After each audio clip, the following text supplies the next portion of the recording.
Alright, testing.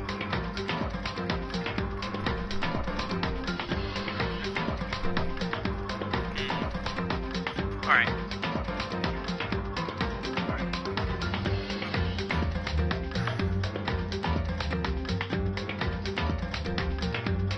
Good, yes. Can I be heard alright? Everything?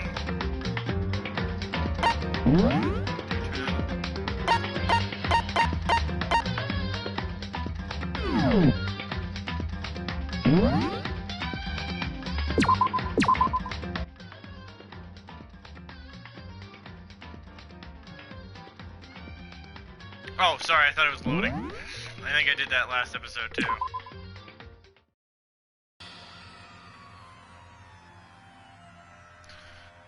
Alright, so last episode, Chihiro was myrtleized. Let's talk to Byakuya. No?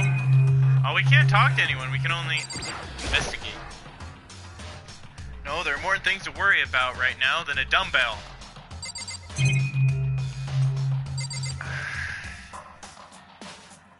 Makoto, look on the dumbbell. Doesn't that look like blood? Is this Chihiro's blood? No, there are more important things to worry about right now than this. What the hell am I supposed to be doing? Writing on the wall. Oh. The word bloodlust is written on the wall in blood. So... I don't think this is any kind of dying message. It's just too strange.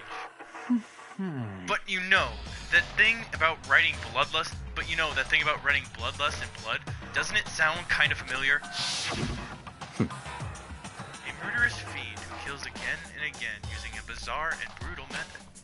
And at the scene of each crime, the word bloodlust is written in the victim's own blood. They're like ghosts. They're like a ghost, attacking suddenly then slipping away before the police can catch up to them. And what nickname did the internet... Byakuya. Oh, okay, it's still him talking. I thought someone else chimed in. And what nickname did the internet give to this mysterious serial killer? What? Genocide Jack! Genocide Jack, the murderous fiend whose grisly attacks were famous all across the country. The ultimate murderous fiend creating a reputation of abnormal, downright cruel killings. What is this? Then this is some copycat killer trying to imitate Genocide Jack's style? But why would anyone do that? Perhaps it's the work of the real Genocide Jack. What? Wait, are you saying Genocide Jack is here in the school? No way! There's no way. Going as far as to write bloodlust at the scene, I am surprised at their stupidity. Well, I can't imagine a worse situation than dealing with a stupid murderer. What is it now? Toko! Inu is pointing toward the entrance to the girls' locker room. Huh? Toko was the last to arrive, and now she was just standing there. No. Why? Why? Why? Why? Ka-donk. She fainted! That did not sound good. Toko! Ina rushed over to the collapsed Toko and started trying to shake her awake. Toko, are you okay? Come on, wake up! Oh, that's right. I just remembered what she said. How about how she faints anytime she sees blood? Oh. So she is homophobic. I imagine she does not watch too many horror films then. This isn't a violation of the rules, right? I mean, technically she passed out somewhere besides her room. Hiro, it's morning. And she's not going to sleep. She's passed out. God, Hiro, stop making us look bad. No, I think it would be okay. The regulations prohibit sleeping, like on purpose. Ah, so since she didn't faint on purpose, it doesn't count. Gotcha. You can't faint on purpose. That's the point. Just a second. Toko, can you hear me? Hey, you gotta get up. You gotta wake up. As if she'd heard her, Toko suddenly shot awake. As in, she literally jumped from where she was laying. It was such a strange reaction, I was at a total loss for words. She leapt straight up into the air, changing her stance as she did. In no time flat, she was just standing up. Ignoring the physical contortion she had to go through, her motions were totally haphazard. Huh? What? Sorry about that. I was just so shocked, you know? It happens, right? Was I the only one? Toko, are you okay? I'm fine. I'm fine. Whoa, is that a dead body? Hey, are you dead? What Are the you heck? dead? She must have hit her head real hard when she fainted. The world has a front and a back, a top ending and a bottom, a sea of truth and a web of lies. Well... This is quite concerning. I mean, she sounds completely different. No. Everything's fine. At least the stutter's all gone. That's a good thing, right? I see! It's clear to me that everything is not fine. Your eyes seem strangely vacant. It might be best if we take her back to her room for the time being. So, I don't mind taking her, but could someone help me? Mm-hmm. If you need help, I don't mind. Taka, could you help me?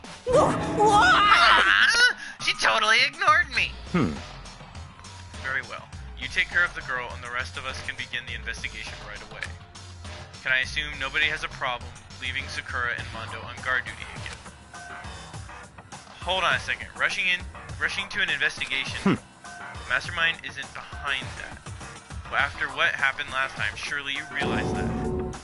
Don't make me repeat myself. There is no question that Chihiro was murdered by someone among us. Isn't that right, Monokuma? Of course! Right as rain! But don't take it as a bad thing. It's just a fact of life. Because Yahoo! that's how graduation works! Then, it's happened again. Is that what you're saying? That another one of us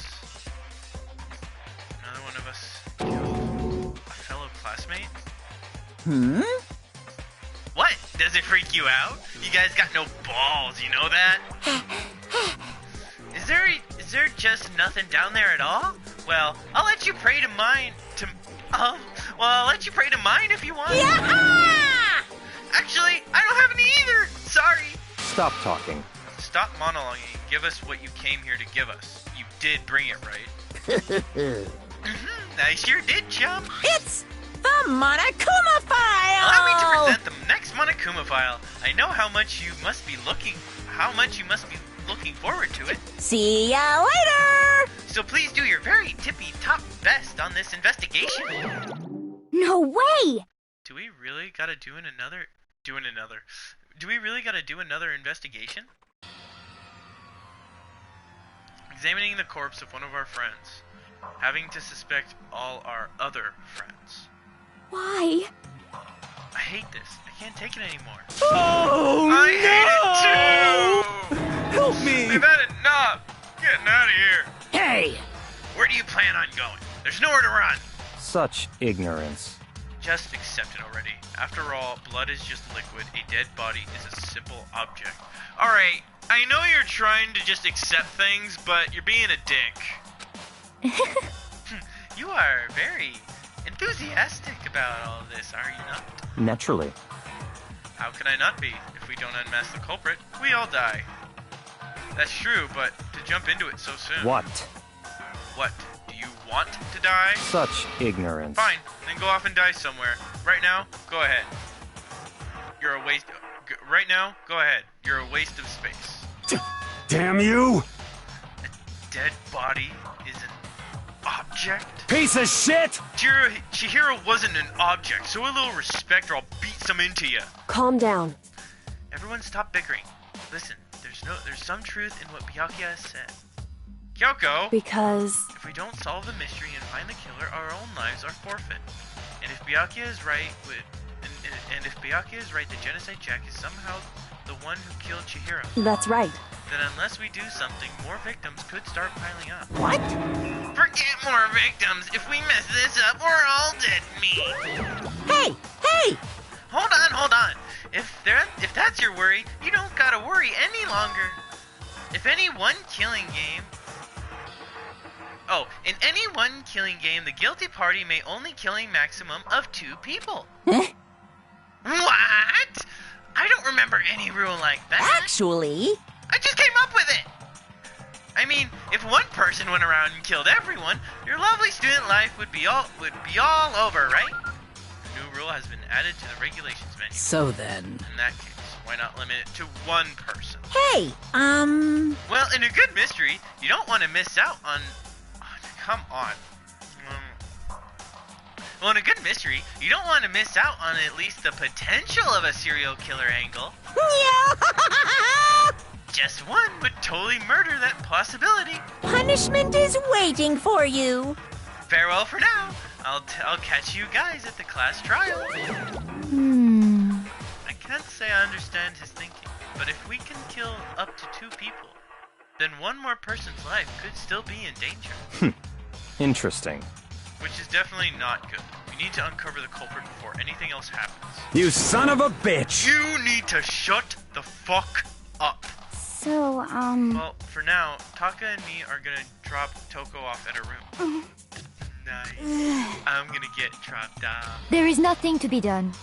We have no time to stand around here. We must begin our investigation tout de suite. If we do not solve the mystery of who killed Chihiro, Is that okay? then we will quickly follow her into the afterlife. That's true.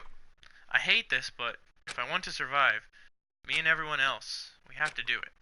We don't have any other choice. First of all, I'd better check the Monokuma file to see exactly what's going on. The music, right? Time of death is estimated to be around 2 a.m. The body was discovered in the cooler. The cause of death was a blow to the head with a blunt object. She was killed instantly. That's all it says. Well, it's not like there's any point in complaining about it. No matter what, I gotta do what I gotta do. One sec, need a drink.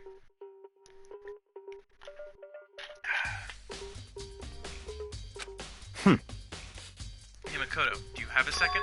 Huh? Did you need something from me? Naturally.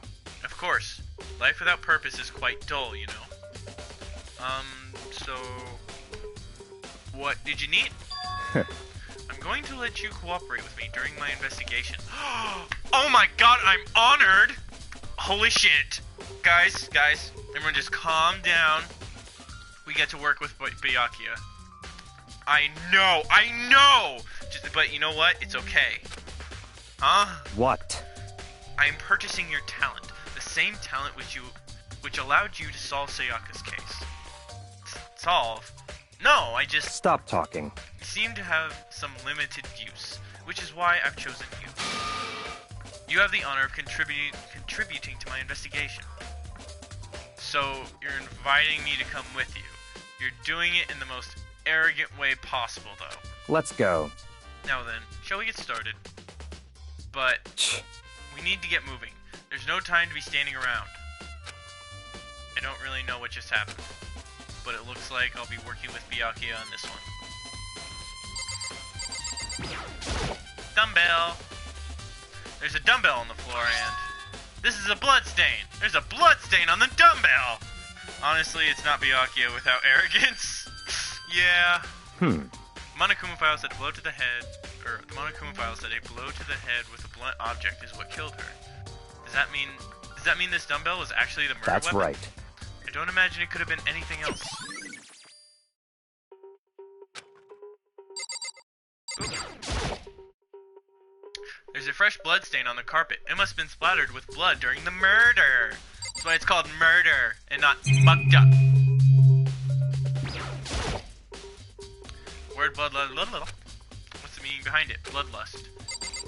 It's pretty self-explanatory. You have a lust. for blood. I could feel the life draining out of my own body. It's a dead body. Chihiro's dead body. For some reason I knew you'd make the Mug Duck reference. Well, it's one of the best moments from The Office. That part kills me every time. Very strange. But the more I look, the more strange it all seems. This must be Genocide Jack's handiwork. Well, but... What? But we're still not sure he did it. Is that what you want to say? I wonder about that. Isn't Genocide Jack really a girl? The poster got some blood on it. It must have happened during the murder. It's like the people disappearing has something to do with the murders. Nah. She took her time examining Chihiro's corpse. She poked and prodded, going every inch of the lifeless body. You're a very strange woman, you know, being able to touch a dead body with absolutely no trouble. Like, I know that Makoto and Kyoko are, like, you know, canon, but I really like Byakuya and Toko. Or Kyoko, sorry. She seems to be concentrating pretty hard. It's like she can't even hear us.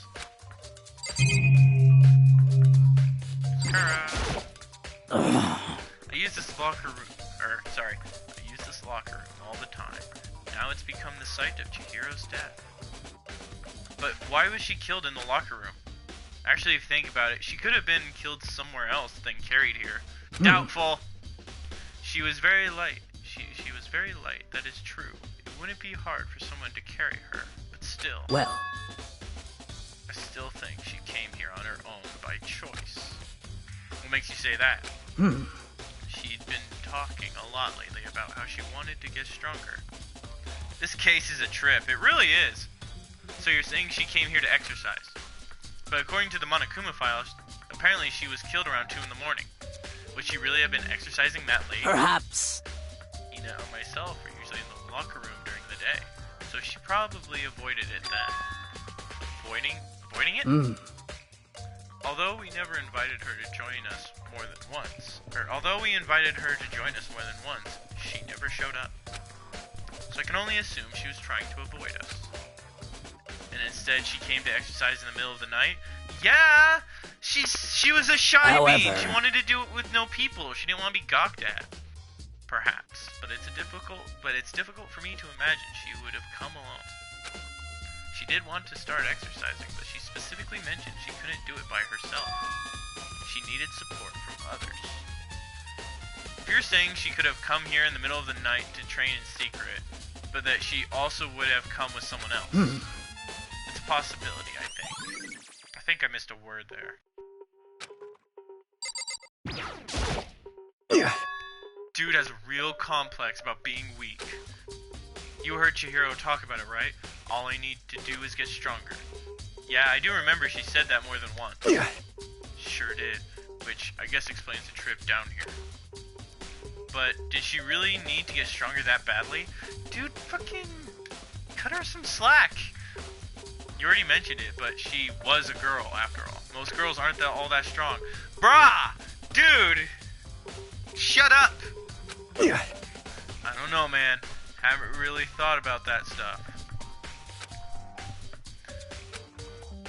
Can't help wondering what it might be.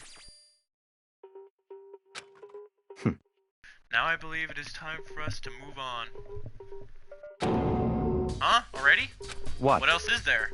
New clues don't magically appear by standing around here. We need to check every aspect of this case. That's true, but... Makoto, you say but a lot. Let's go. If you're satisfied, let's hurry up and proceed. He's still pushy. I got caught up with the wrong person this time. Or you could just chill the hell out. Makoto, you need a chill pill. So this is our next location. Huh? This place is related to the investigation? Figure it out for yourself. It's no fun if you don't, right? He's not wrong.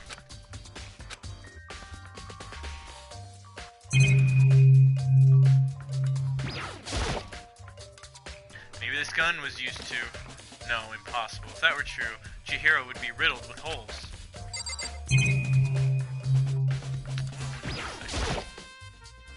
There are a bunch of different pool-related items on the shelf, which have nothing to do with the case. You've already spent time checking a crime scene there.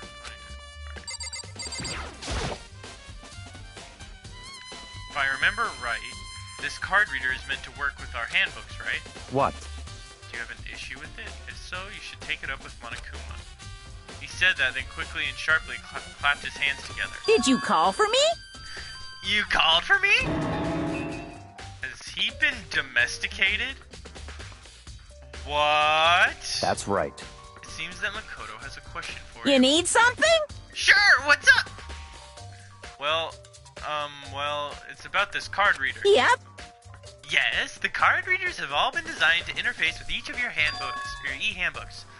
You can only enter the locker room corresponding with the gender listed in your individual handbook. And it's impossible for two people in a row to go through while the door is unlocked, correct? Unbelievable. If there were some sort of erotic terrorist on the prowl, the ceiling-mounted Gatling gun would initiate a Swiss cheese slaughter. And the school regulations prohibit anyone from lending someone else their handbook, correct? Of course. Correctly correct. So then, I freaking love Monokuma so much, right? That means only girls can go into the girls' locker room, and the boys can go in the boys' locker room. In other words, Chihiro's body being found in the girls' locker room means... Hey, Makoto, I can see right through you. See right through me? Allow me to tell you what you're thinking. Since Chihiro was found in the girls' locker room, the killer must have been able to get So, in other words... As such, the killer must be one of the girls. Did I get it right? Such ignorance. Good lord, you're simple. But am I wrong? You should probably pay closer attention to the regulations. The answer has been in front of you the entire time. Loaning your e-handbook to another student is strictly prohibited. Only the act of loaning a handbook is prohibited. Borrowing someone else's is perfectly fine. I would expect nothing less from the prodigal son of the noble Tagami family. So you managed to sniff out the loophole in the regulations! Yeah, that's what I was saying. It's like, there's nothing stopping people from stealing someone else's. Knowing you, I would bet you created it on purpose, didn't you? To add a little more excitement to things. Yaha! You're treating me like a puny little appetizer instead of the main course that I am. Now then, since the dead can't actually talk, they're not people anymore. They're things. Yep. Get it? Got it? Good. Wait, hold on. You're saying that's a loophole, but in order to borrow something from someone, then that means someone would have to loan it, so... Why you? So sleepy. Just listening to you makes me want to pass out. Be more like Byakuya and get your poop together. Yes. I agree with Monokuma. Get your shit together, Makoto.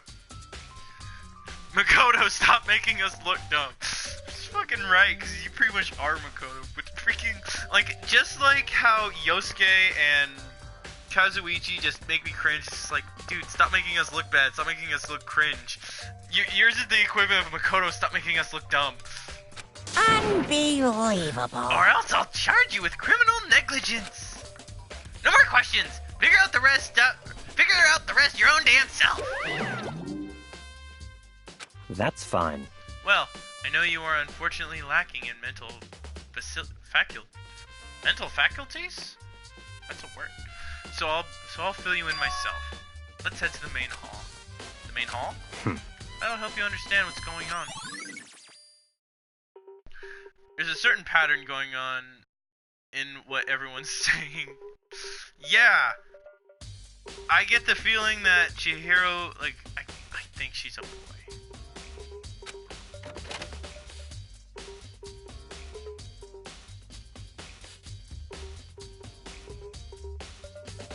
We came to the main hall.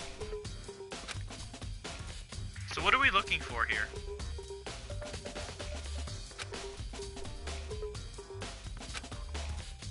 Does that mean I have to figure it out myself?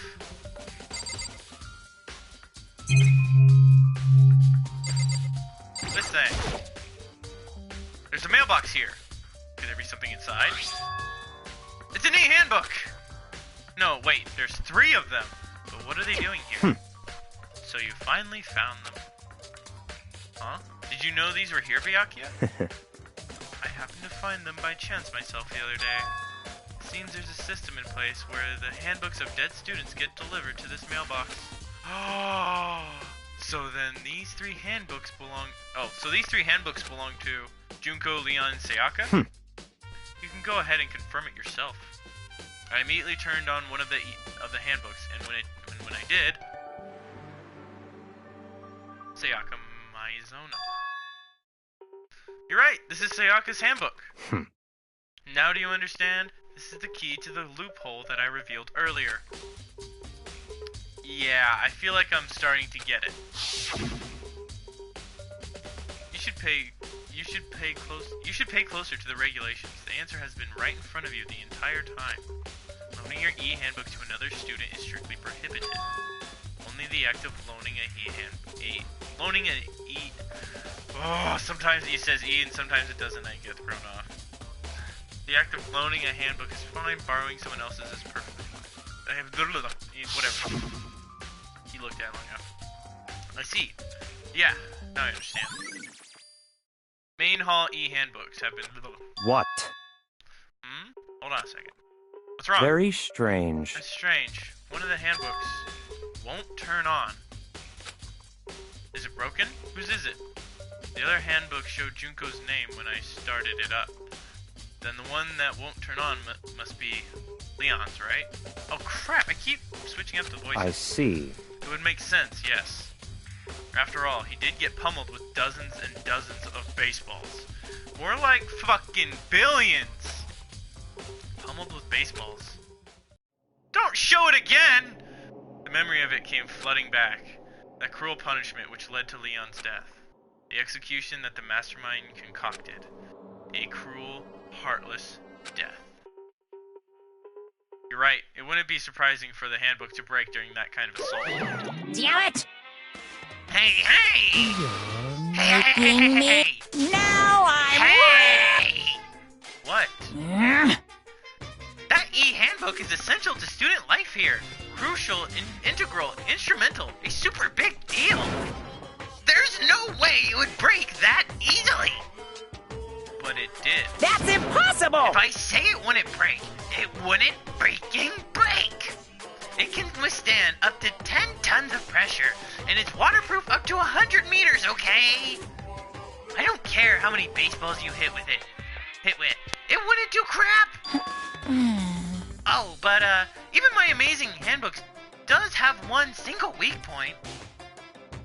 What is this? This is Danganronpa. It's a visual novel where you solve the cases of the murdered students, and yeah, and you do mini games. It's fun.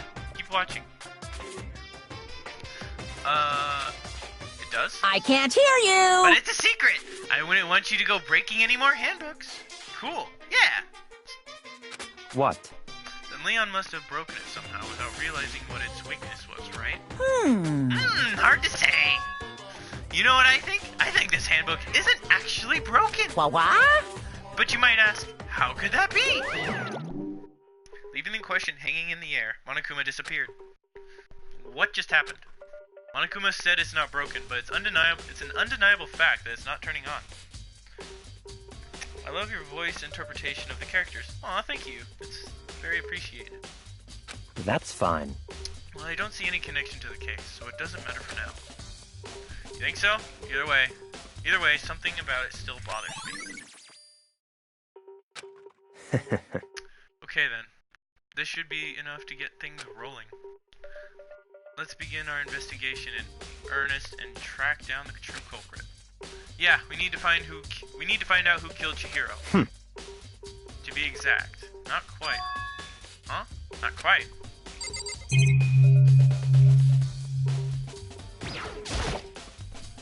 A surveillance camera, and there's what I can only assume is a gun attached to it. It's so chilling. The hunk of metal blocking the entrance seems like some kind of machine.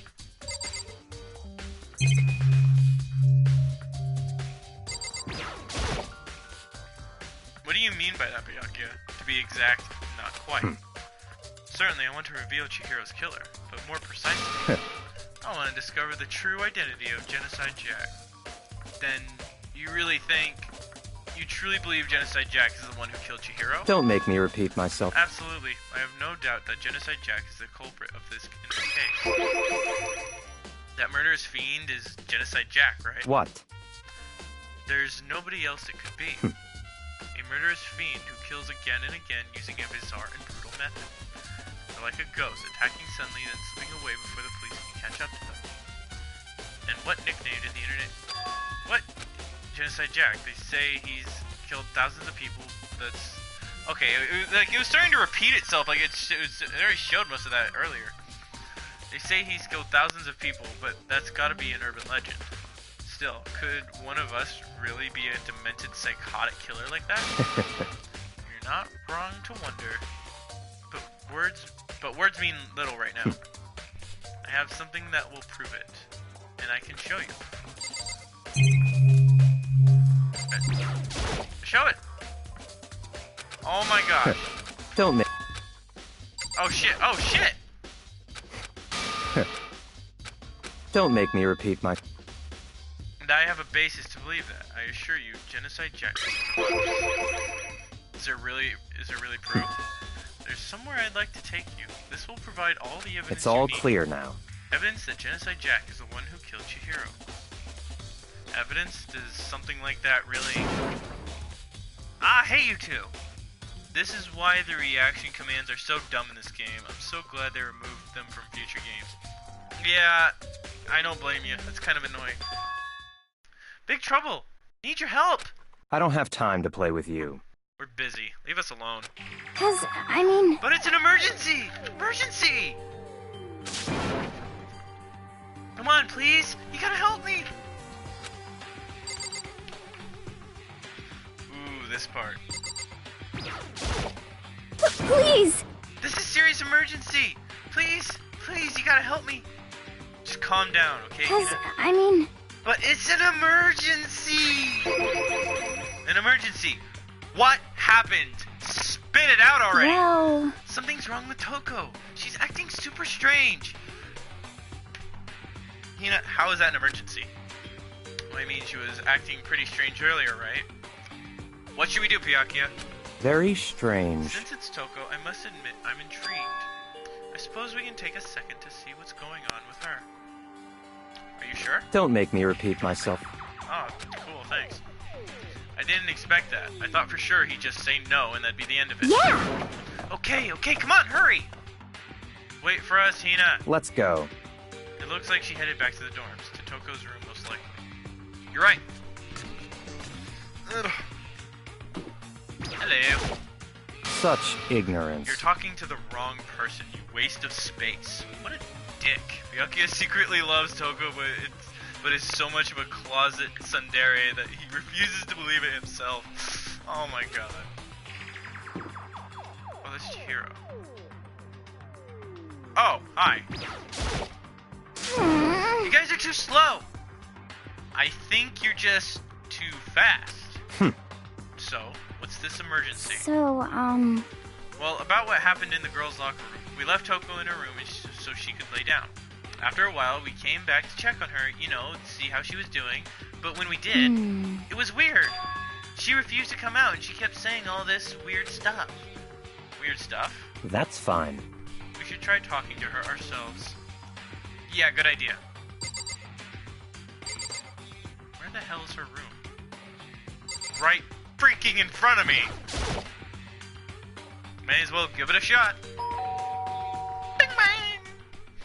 The door swung open, slowly and silently. That's not swinging open. Swinging open is like forcefully, like, bing!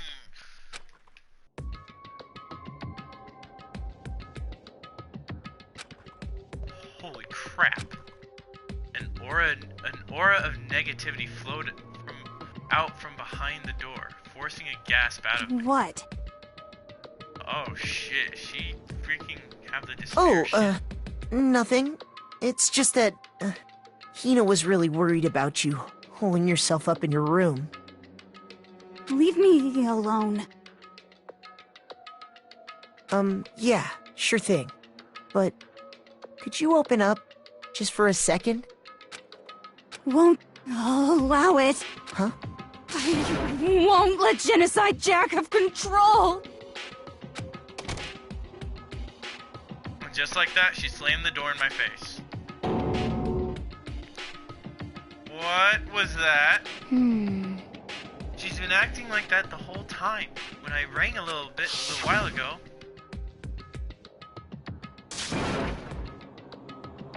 I'll drive out the killer.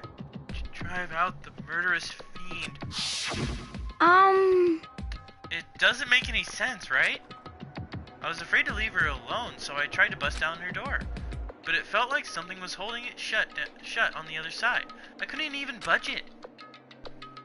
Toko was scared enough to even bar her door? Does she think the same thing as Byakuya? Does she really think the serial killer Genocide Jack really murdered Chihiro? Are you not gonna notice that she freaking...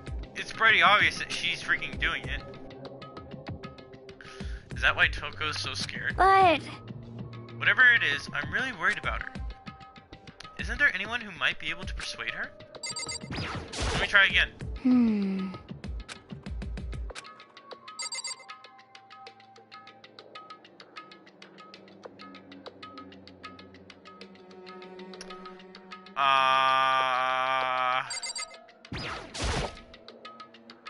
Who is Toko obsessed with? Hey Byakuya, you think you could ask her? To come out of her room, I mean. That's fine. Sure, whatever. Huh?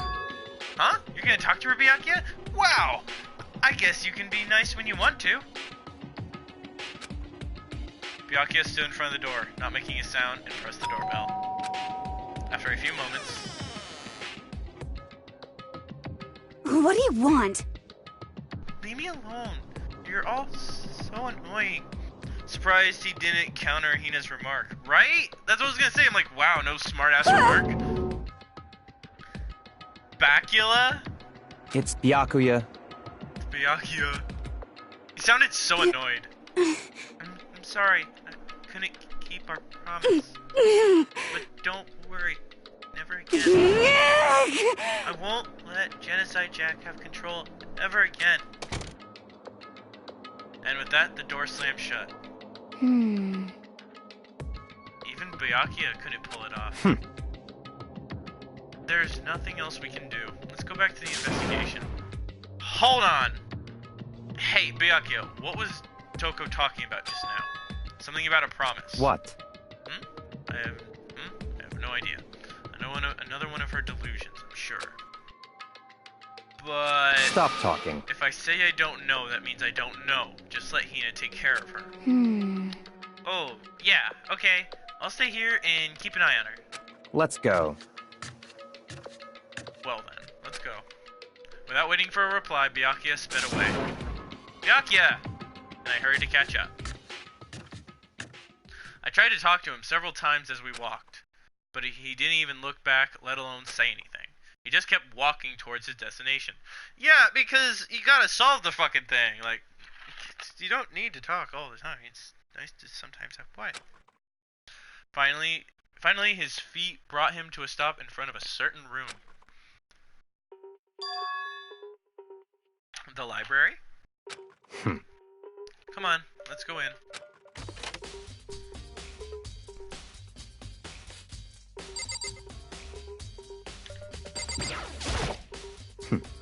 There are no clues here. We need to check elsewhere.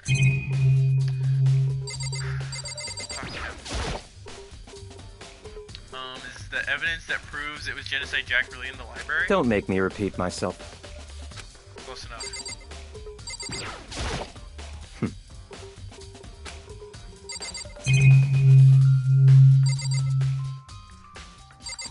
The lamp.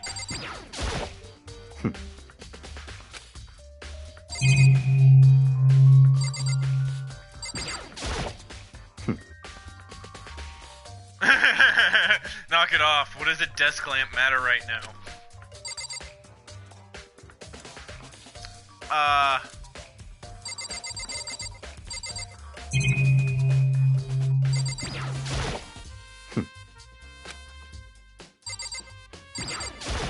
What am I missing?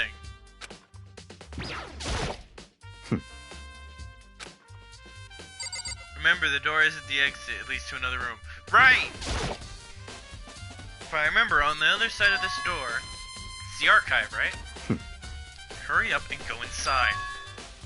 Oh, here? Let's go. It all makes sense once you're inside.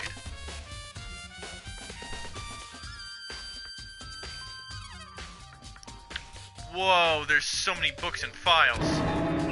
And so much dust, too. So, in other words, I would say there's enough value in this place to endure the dust. I would say there's...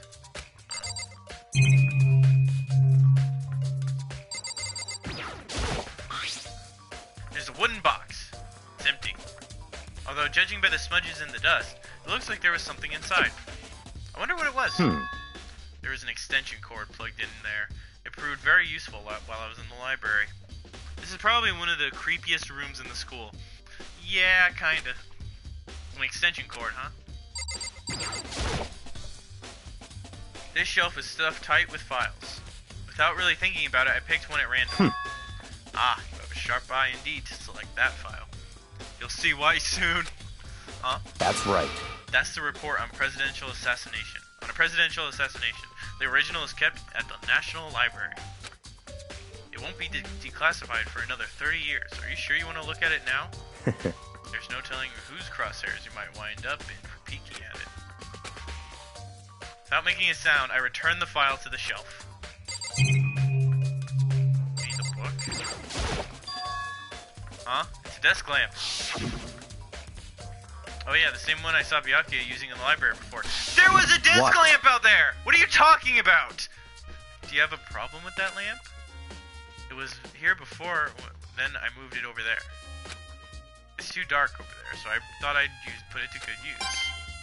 Oh, okay. Because I'm like, dude, like, it was like, come on.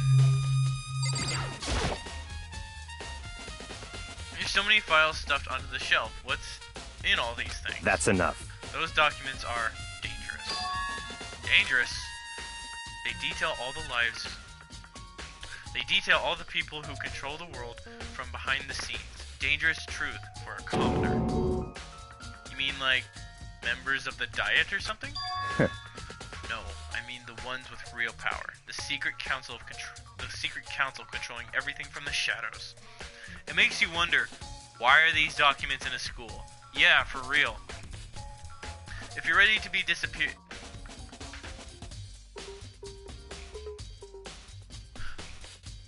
If you're ready to be disappeared... Oh! It's worded weird!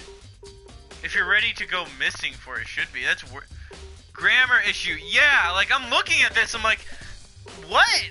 If you're ready to be gone, like... I think it's like taken for it, like, you know, kidnapped, took, like, abducted. And it's, if you're ready to be abducted for it, take a look. There are some very interesting people in there. You're kidding, right? Am I?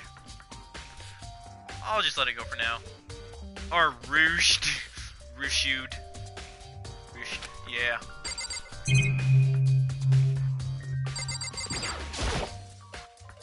There's a ton of thick files stuffed onto the bookshelves. If you're thinking of looking through any of them, let me give you a little warning. Those things are filled with graphic, disturbing photos from all kinds of crime scenes. It's the kind of thing any normal person wouldn't ever want to look at. Be careful. Huh? What do you mean?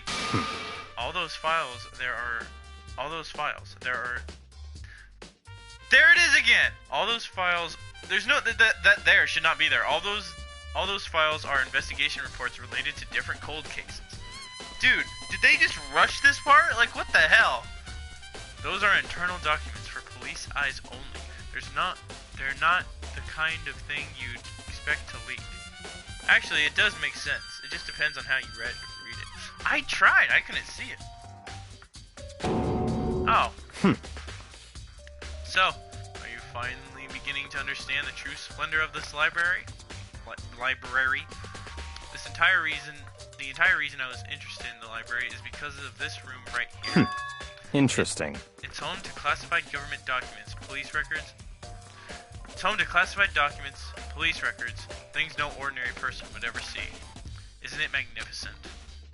This can't be for real, right? Such ignorance. That's your guys' problem. Anything that doesn't fit into your preconceived reality, you label it a lie. Well, it's not that. It's not like I totally refuse to believe it, but there's just so much. How could anyone have put all this together? I suppose it goes to show just how much power Hope's Peak truly wields. Or perhaps the mastermind may have wanted to provide us with enough entertainment to keep us from getting bored. It's no use. It's no use. I can't keep up with all this. It's just too unreal. What's wrong? You still can't believe it? How about you? How can you believe it so easily? Things like that are usually impossible. What? What do you mean usually? Usual? Normal? Ordinary? Simple? Those things don't exist anywhere in the real world.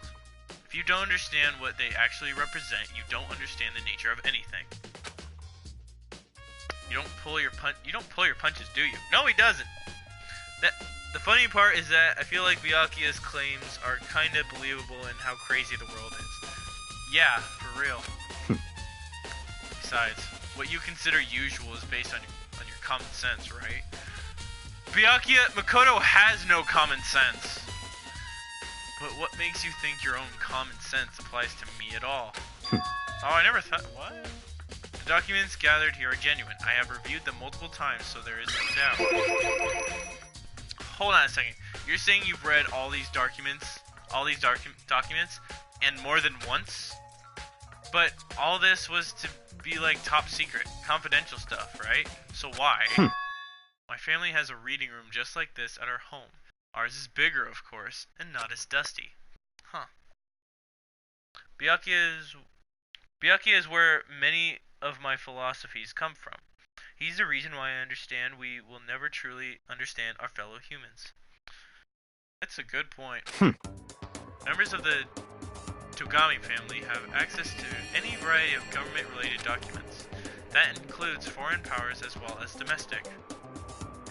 How is that possible? So, in other words... I already told you, there's a secret council that controls the world from the shadows.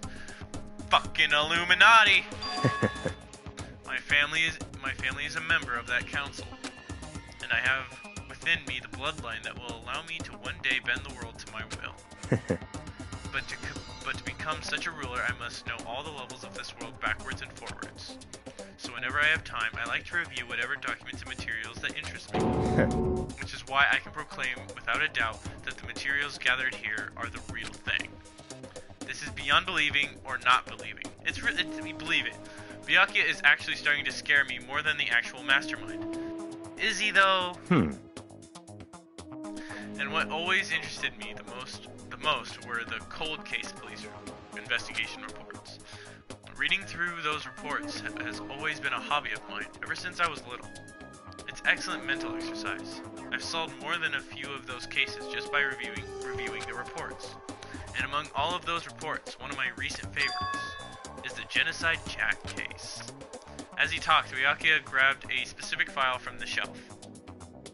To be fair, Byakuya technically holds far more power than the mastermind does, but only on a technical level. He's not crazy enough to act on his influence. Yeah, good point. That's right. This is the complete case file. Every single report surrounding the Genocide Jack cases have been compiled here. Because there are so many, allow me to quickly summarize the main points. To begin, there are two notable characteristics in every Genocide Jack murder. The first characteristic is that every crime scene, the word bloodlust is written in the victim's own blood. Yes, we've been over this. And the second, it's in a weird fashion. Is that when the victims are murdered, their bodies are suspended in a certain way. Yep, called it. Kind of. Bloodlust is written in blood, and the victim's body is suspended. It's exactly the same as what happened to Oh, shit! I was reading it as Byakuya. It's exactly the same as what happened to Chihiro. save your surprise. The best part is yet to come. For the second characteristics, where the victims are suspended, the only ones who knew about that particular fact were members of the police and other higher-ups.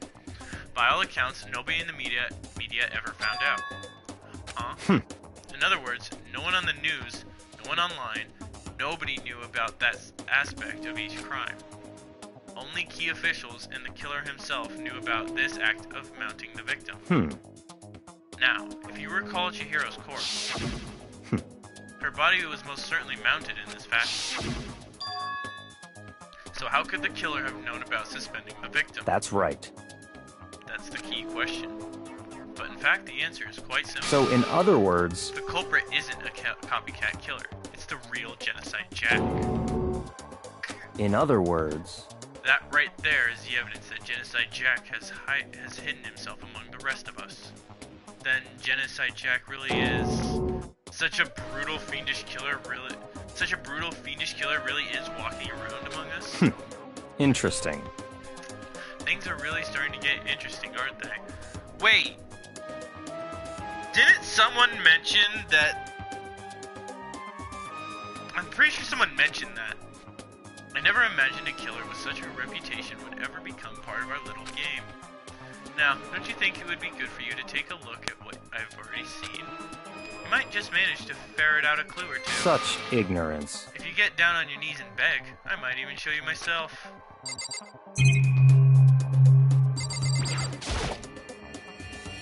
Byakuya, about that Genocide Jack case file, could you let me see it? That's fine. Well, you didn't beg, but I guess it's okay this time.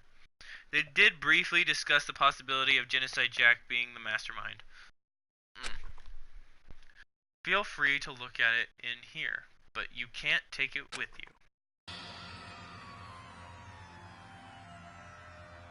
Byakuya handed me the file and I flipped through it with tense, nervous fingers. Suddenly, my hand stopped.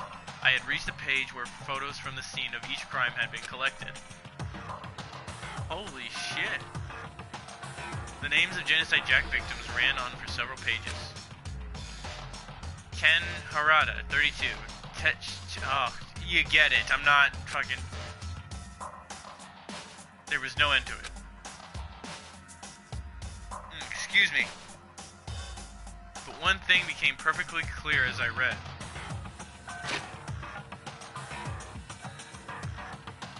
Something about the names?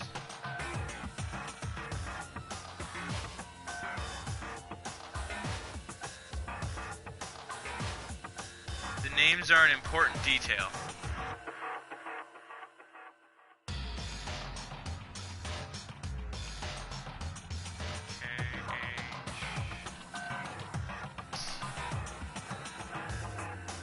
It's not as obvious in English, of course, but it's still important. Damn it! All of the killer's countless victims were killed and suspended in exactly the same way. And at the scene of every murder, the word bloodlust was left in the victim's own blood. Now take a look at the next page, and you'll find another interesting tidbit. The next page.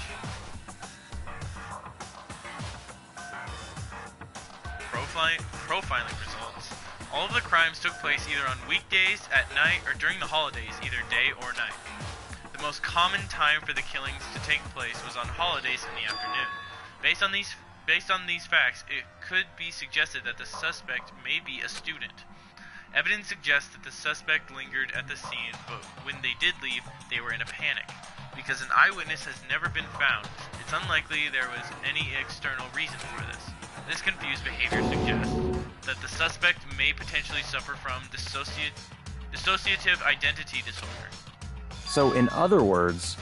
The key point here is that the culprit may as well have a split personality. Oh, shit! Oh, gee, I wonder who that could be.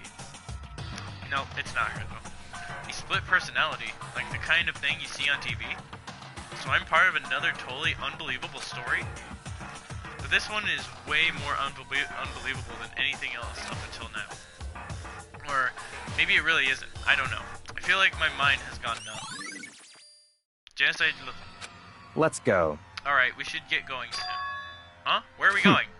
Anywhere but here. We finished our business here, haven't we? Wait, Byakuya!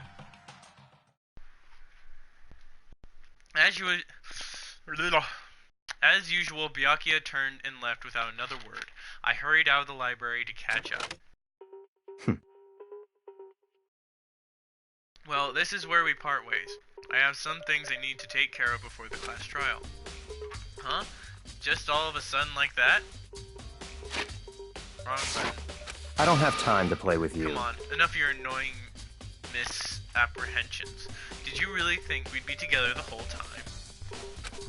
Take responsibility for yourself and do something useful. Move the investigation forward on your own. Goodbye. And just like that, he was gone. Just as quickly as he asked me to join him, he cut me off. In the end, I felt like I was just some plaything getting tossed around. That's the life of a protagonist! At the same time, I'd uncovered some really important clues thanks to him. Genocide Jack, he's the one that really killed Chihiro. And that murderous fiend is one of us. But who is it? I have to find that out, no matter what it takes. Oh, you don't fucking say. And to do that, there's somewhere I have to go investigate one more time. I have to go back to the crime scene, the girls' locker room. I should check the boys' locker room too. And the others might have come up with some info I might find useful while I'm at it. I need to find out everything I can.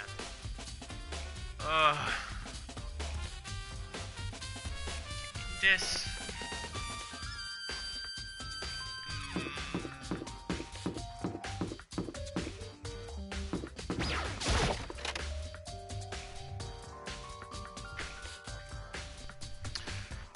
Oh, it's a Fumi.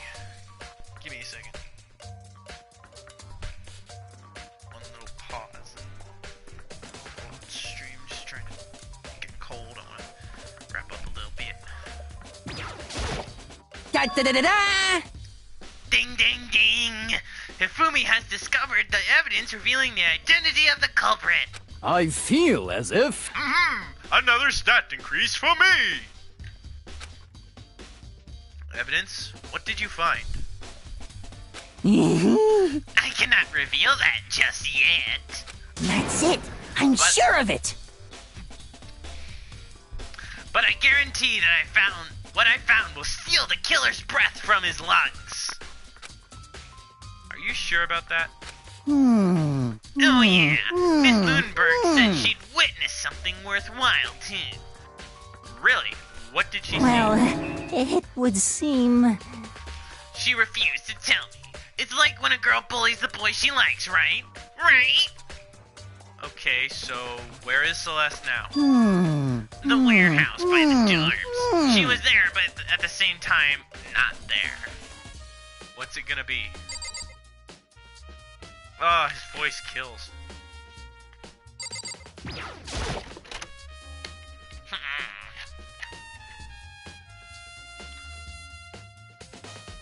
Why did you want to check out the boys' locker room? Ooh. There's a strange stain on the carpet. What is it?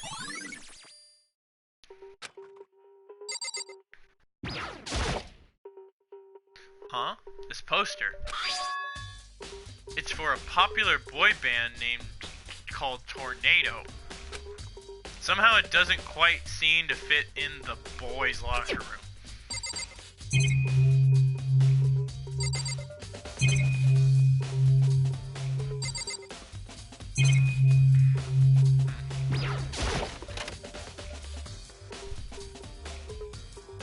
This is the first time I've been in the pool.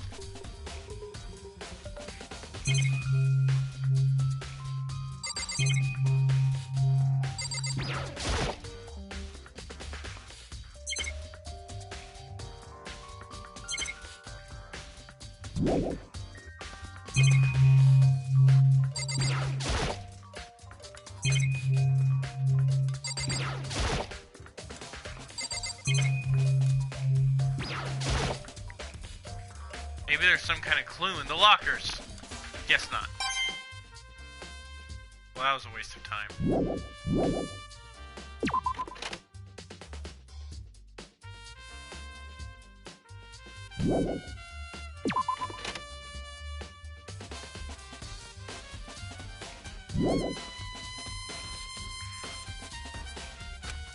What? What? Or does she want to go back to the girls?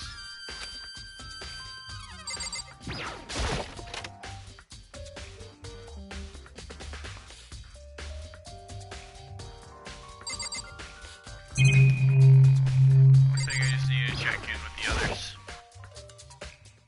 Hey Kyoko, have you made any progress on your investigation? Indeed. Generally speaking. However, But I have to get going. I have something unrelated to take care of. Something besides the investigation? What is it? well, Nothing you need to worry about. Just concentrate on the murder. But so then, before I go, just let me give you one piece of advice. You should examine Chihiro's body one more time, thoroughly. Also, her handbook is missing. You might want to determine its whereabouts. goodbye. That's it. I'll be praying for your success. With that, Kyoko turned and left the girls' locker room. I guess I'll take another look at the body then. And Chihiro's handbook is missing? That's definitely worth worrying about.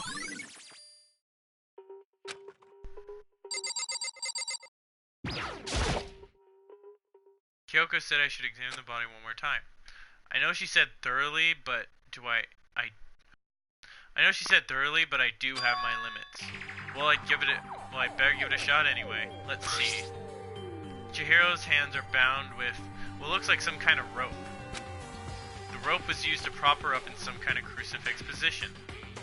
In the other murders, they use scissors, not rope. The rope has a plug? Wait, so then this isn't a rope at all. It's an extension cord. The more I think about it, the more that's not the only thing that concerns me. Chihiro's fatal injury was the blow to the head, which means someone struck her in the head in order to kill her. That's right, there's the issue of her being suspended and the fatal blow.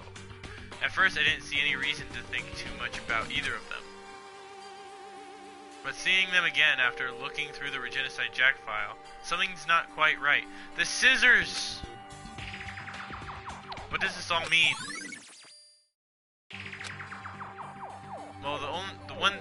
Well, the one thing most likely to tie all these mysteries together is the true nature of the rope that was used to suspend Chihiro. And to figure that out, there's a certain place I need to revisit to look over again. Plus, it might help look at the genocide case file one more time. No! You don't need to! Bruh. Damn. Chihiro's presence here was especially weak. Her body and her soul. No forgiveness! To target such a helpless being is unforgivable. What a wretched beast to do such a thing. I cannot forgive this.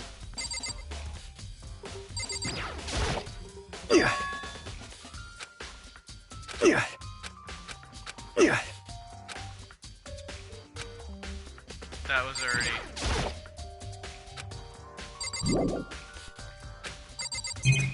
What could you need? What?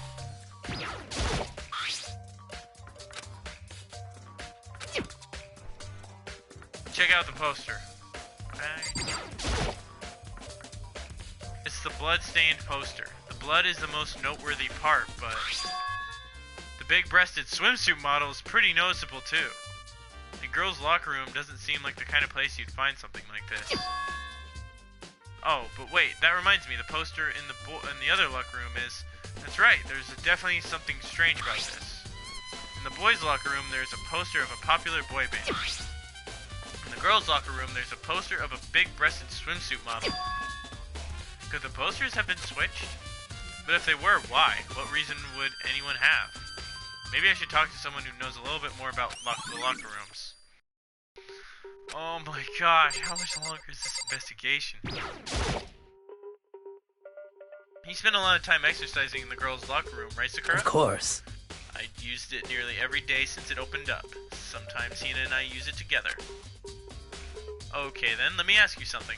Do you think the posters in the boys and girls locker rooms could have been switched? I'm sorry. Sorry, I can't say. I never really paid any attention to the posters. I see. However, But there is something that's been bothering me about the locker room. You see, I like to drink a little protein coffee every time I finish exercising.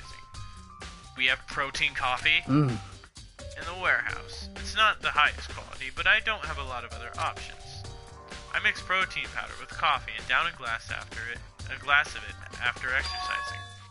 Anyway, the other day I spilled some on the carpet in the girls' locker room and it left a stain. I fucking knew it. A stain? But I don't see any stain on the carpet now. It's in the boys! of course. Exactly. I noticed it earlier. The stain has disappeared. I can only assume someone came along and cleaned it up.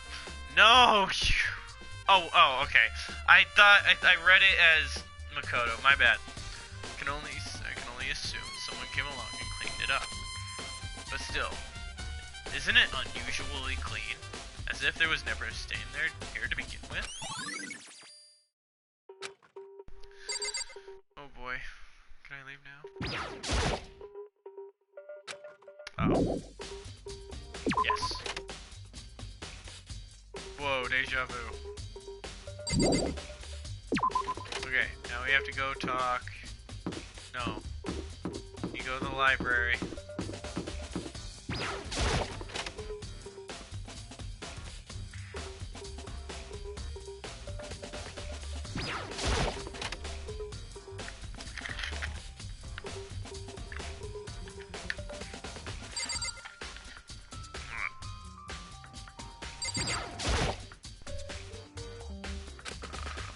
I know it should be. I know it was around here somewhere. Huh? It's gone! Did someone take it out of the archive? The only one who would do something like that. I can't think of anyone but Byakuya.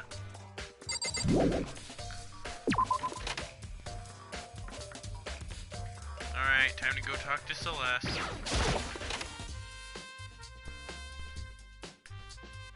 Oh my god, I did it again.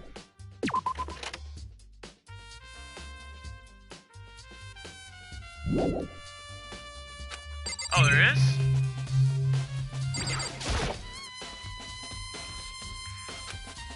School. What's more over a year ago. Yeah. No, we already looked at that. Alright. Okay, fine. I'll investigate more. Alright, we're gonna check the extension cord.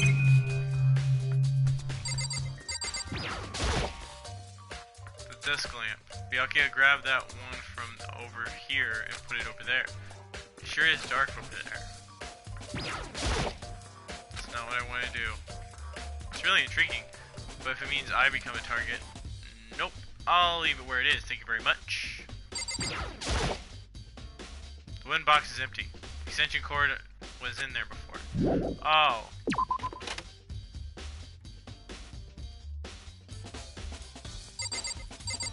Why is it in two places at once?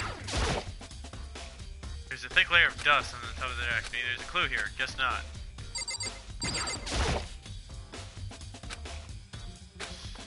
not. Desk lamp. Oh, I see. It's not plugged in.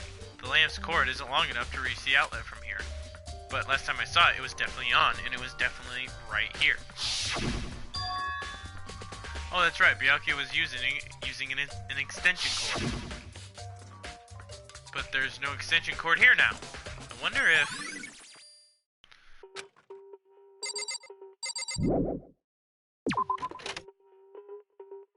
What? Oh, okay.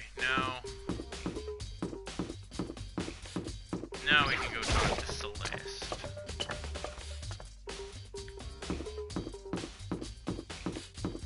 Oh, hi, Taka. How unfortunate. Maybe we should have confessed our embarrassing secrets after all. Damn it! I'm sorry, Chihiro. It's all because I wasn't strong enough. Didn't you suggest to... You suggested to read him out loud!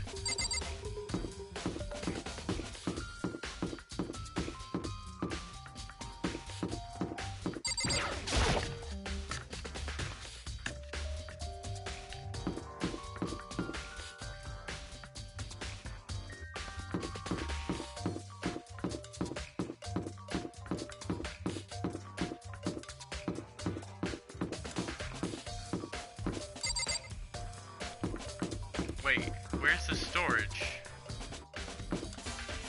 Oh. Oh yeah, she likes to hang out over here.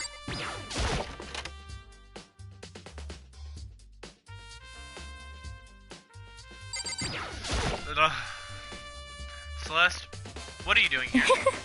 This warehouse is amazing. It has absolutely everything one might need to live a full life. From food to clothes to towels, there's an endless supply to choose from. I see that. But have you found anything related to the case? Most unfortunate. I knew you were going to ask me that.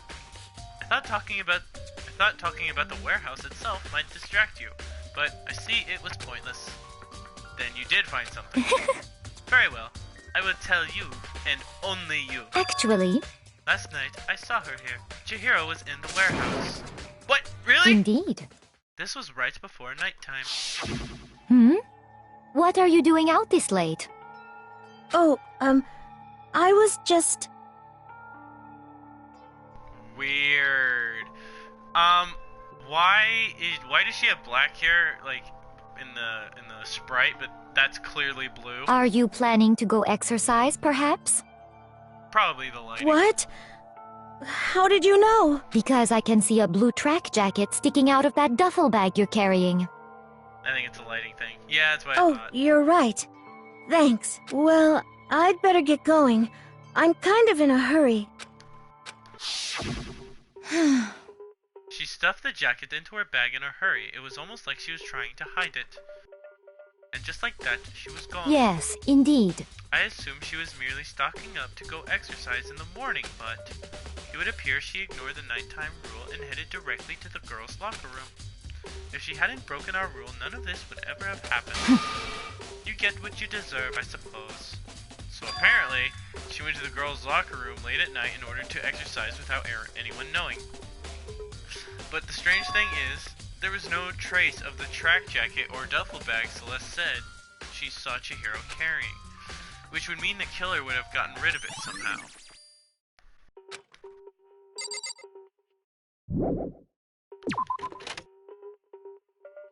Oh my gosh, what else is there?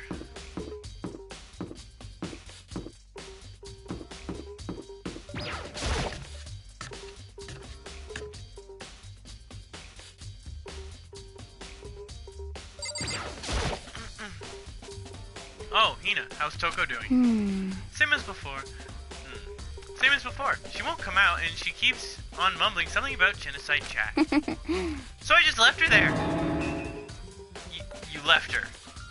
My head was all swimmy, and I was getting pretty hungry. I just realized that at least one person always breaks the no leaving at 10 p.m. rule almost every night. Of course. Yeah! Oh, but don't worry. I'm gonna head back. I keep going into the Celeste accent. Oh, but don't worry. I'm gonna head back as soon as I'm done eating. Toko's not exactly pleasant, but I'm still worried about her. Speaking of which, what are you eating? Huh? A donut, of course. Of course. There's two things I'm sure God created. Outer space and donuts. Really? Aw, look at her little face. I bet Chihiro would have killed to eat some donuts. Why did I read that? Why did I read that as killed? What kind of dyslexia do I have where I swap K and L? I bet Chihiro would have liked to eat some more donuts. Maybe that was her one big regret. Hina is like a much more wholesome Akane, right? That's very true. Aww. Aww. I should have tried to spend more time with her. Come to think of it, who did she spend time with? Well... Yeah, she was a little bit strange. Didn't really hang out with the other girls much. It was like she was trying to keep her distance from us. Actually, Sakura said something similar. She said that even though you and her invited Chihiro to exercise with you, she always refused. Yeah, totally. Yep, it's true. It wasn't just us either. It was like she stayed away from all the girls. Was she just shy? I don't know. She talked to the boys all the time. Isn't it kind of weird to be shy around your own sex, but totally fine with the opposite sex? I'm kinda like that. Ah! Oh, wait, maybe. Maybe she was used to guys spoiling her. The law says you can't judge a book by its cover, right? There's no law. You think so? I never really saw her as that kind of girl. Finally. Hooray! Everything else is voice acted. Pretty much. I'm getting tired of waiting. Shall we just plunge right in? Finally, some voice acting, right? It's the moment you've all been waiting for. The class trial. You remember where to meet, right? Please go through the red door on the first floor of the school. Don't tell me I live my life. See you soon. Begin the class trial, or it's about to begin. The red door is right through here. No, that is the red door. When I was streaming DR2, I felt simultaneously dread and relief when the trial came up. I was dreading the minigames, but glad I didn't have to read aloud, right? Ahem. So is everyone ready to what? Am I blind, or are we missing someone? Yo. Yeah, Toko's not here. Huh? And Toko is... You really don't remember? Come on. Kidding! I'm just kidding. How could I forget that little nut job? She's a crucial part of the class trial this time. I'm sorry. What are you gonna do? Okie dokie. I'll go ahead and drag her out here kicking and screaming. Just one moment, please. And just like he said, a few minutes later, he reappeared, dragging Toko behind him. He would. Monokuma, no spoilers, right? Yeah. I told him I didn't want to, but he forced me. I can't believe you would drag a girl around. Terrible! You're terrible. Phew. Whew. So now everyone's here, right? Okay then, hustle onto the elevator and let's get this show on the road. I'll see you guys down there. Let's go. So, shall we get going? It's time to find out who killed Chihiro. Chihiro Fujisaki. She was so gentle, so calm and meek. Nobody had any problems with her. Someone made the choice to kill. A girl like that. And that murderer is one of us. Someone standing right here. If what I recall from Ultra Despair Girls is correct, I think Toko is actually older than Hiro. How? He looks like, you know what? Yeah, he kind of looks weird. Look at his face. I'm sorry, but I'm not gonna read all of it. I will. You ready? We doing this? Well then. I will uncover the villain who performed such heinous acts on a weaker individual. Pretty old for a high schooler. Or wait, I think Toko's in her early 20s. Pretty old for high school. Yeah, you think? God Well. damn it. Shall we go? Shall we begin? I don't know why the killer did what they did, but Count on it! I'm sure it'll work itself out. Justice always prevails, right, bro? Hey, come on. Fucking Toko, man. What's got her so worked up? How very Miss sad. Fujisaki, I must admit, for being 3D, she was quite remarkable. She wasn't 3D. Of course, just the idea of 3D makes me cringe.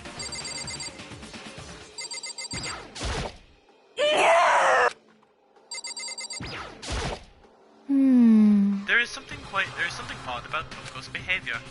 I do not think mere shock is enough to explain it. I guess I wasn't much help at all on this one. I gave you plenty to work with. Show us how far your logic can take you. Alright. We have no choice, right? We have to do this. It's true. Yes. I gave a small nod in reply. With one last deep breath, I walked toward the elevator on shaky legs. With each step forward, I could I could feel my heart starting to race faster and faster. Why the hell do I keep adding words? As soon as everyone was on, the elevator began to descend. I couldn't get a handle on my emotions. Couldn't stop speculating. The steel box sank with heavy clunking sounds deeper and deeper into the ground. And as we went deeper, the uneasiness in my heart grew bigger and bigger. The elevator was unaffected, however, and continued to descend without hesitation, until finally, it came to a sudden stop. What do you think? I redecorated. Isn't it so fresh? Isn't it so exciting? Don't waste our time with stupid questions. Let's get this over with. Very nice. Good. You're rip-bearing to go. Gotta say, I don't hate it. Not at all. Well? Okay then, let's get this show on the road. Thrills, chills, kills! Everyone, please find your assigned seats. And so, the curtain opened once again. A deadly judgment, a deadly deception, a deadly betrayal, a deadly riddle, a deadly defense, a deadly fate, a deadly class trial. I almost said crass.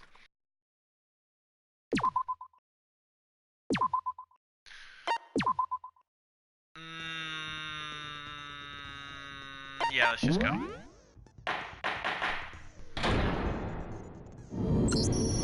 Let's begin with a basic explanation of the class trial. So, your votes will determine the results. Yeah, we already know. Hell yeah, trial time. Yeah, I was thinking like, should we save it for next time? But nah, let's just If go. you can figure out who done it, then only they will receive punishment. But if you pick the wrong one, then I'll punish everyone besides the blackened, and the one that deceived everyone else will graduate. This trial is only like an hour and a half long, so it won't take too long. Awesome. Okay, then. So, first off, let's talk about the murder weapon! First, we have to make it clear what was used to deliver the fatal blow.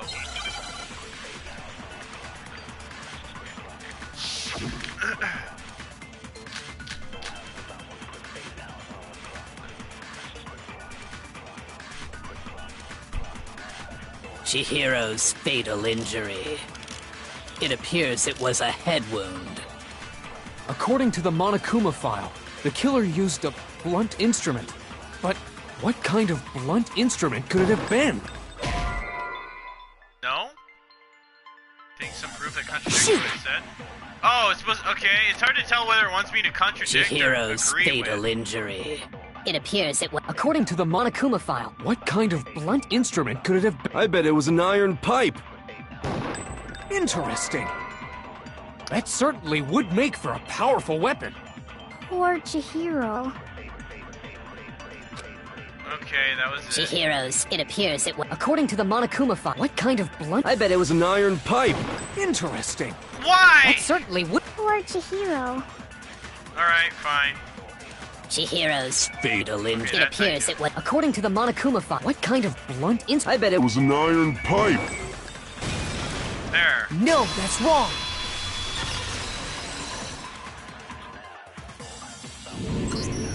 Can we agree that the object that dealt the fatal blow was the dumbbell?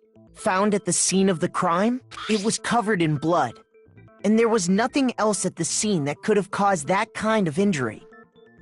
Okay, keep in mind, that is pretty fucking heavy. Like, hold on. 2, 3, 4, 5. Yeah, that's 50 pounds on each side. That's 100 pounds. Who is strong enough to do And the that? wound on the victim's head is consistent with the shape of the dumbbell. As far as I'm concerned, there's no mistake and no room for doubt on this one. You looked at her head wound? Yay! That's so creepy! If you don't mind, I will proceed from here. Let's move on to discussion of the culprit. Although, I believe the criminal behind this heinous act is already quite clear. What? For real? Chihiro's killer is the fiendish serial killer, Genocide Jack. Genocide Jack, the fiendish serial killer. Did he really kill Chihiro? A new element has been added to... Oh, shit. Are you serious? Freaking love that Byakuya and Kyoko are the ones who always take the control. That's what I'm saying. Shit! I meant to say yes. What was it gonna say? Get used to this. The culprit is Genocide Jack. I'm sure of it. What is Case that? closed, as far as I'm concerned. But that's impossible! Why? What makes it impossible? Well, I mean, come on! There's just no proof for it. No, that's wrong! The purple text is white noise. You shoot it down with X. Okay. I might know one reason he could be involved. What? I found this file while I was looking around the archive in the library. White noise is there to block the words you have to shoot. I guess it's some kind of confidential file the police put together about the Genocide Jack case. What? That's kind of weird as shit, isn't it? What was something like that doing in the library? The why of it is probably more trouble than it's worth. So let's forget about that for now. Yeah, good luck. More importantly, it outlines all the specifics of every Genocide Jack case in exceeding detail. The first is that a bloody message is found written at the scene of every murder.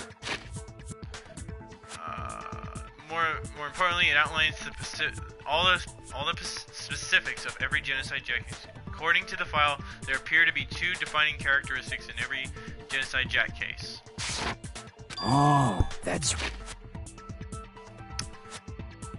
Oh, okay, I thought I skipped it again. Right. Boob lust. I didn't even realize he said what he said until he said it. Like, I read it, I pulled it up and read it again, and then I read it while waiting for him to read it, and then when they said that word in that voice, that was beautiful. Boob lust. No. It's actually bloodlust. But more important is the other characteristic. And it's something that has never been made public. Never made public? What the hell is it? Why don't you tell them, Makoto? It would be... I got it! I got it! Apparently, in every Genocide Jack case, the killer suspends the body in a certain way. Yeah, with scissors. Other than the killer, the only people who know about this are the higher-ups in the police department. However, Chihiro was most definitely suspended in the same way.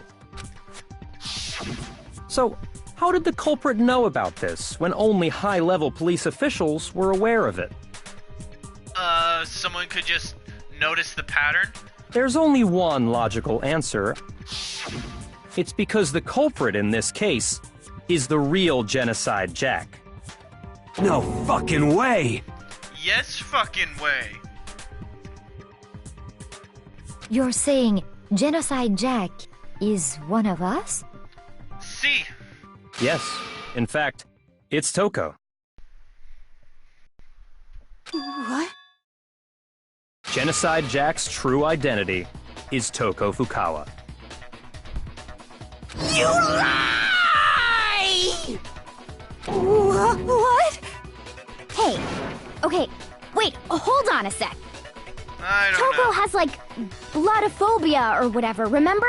What kind of serial killer is afraid of blood? Hemophobia. Is Toko Genocide Jack? The answer is yes and no. Another riddle? Man, why is this gotta be so complicated?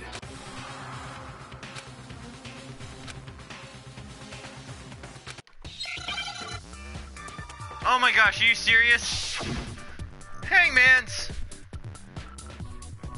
If different letters touch, they explode! Oh.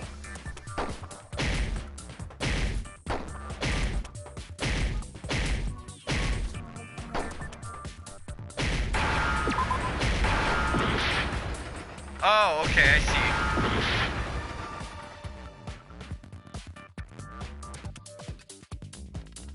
What? What?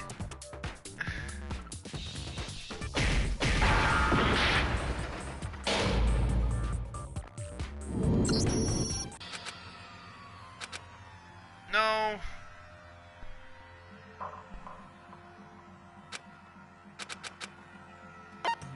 I refuse to give up yet! Yeah. What the hell is this word? Hold on, let me look at it again. Hey. Okay, so I know it's an S.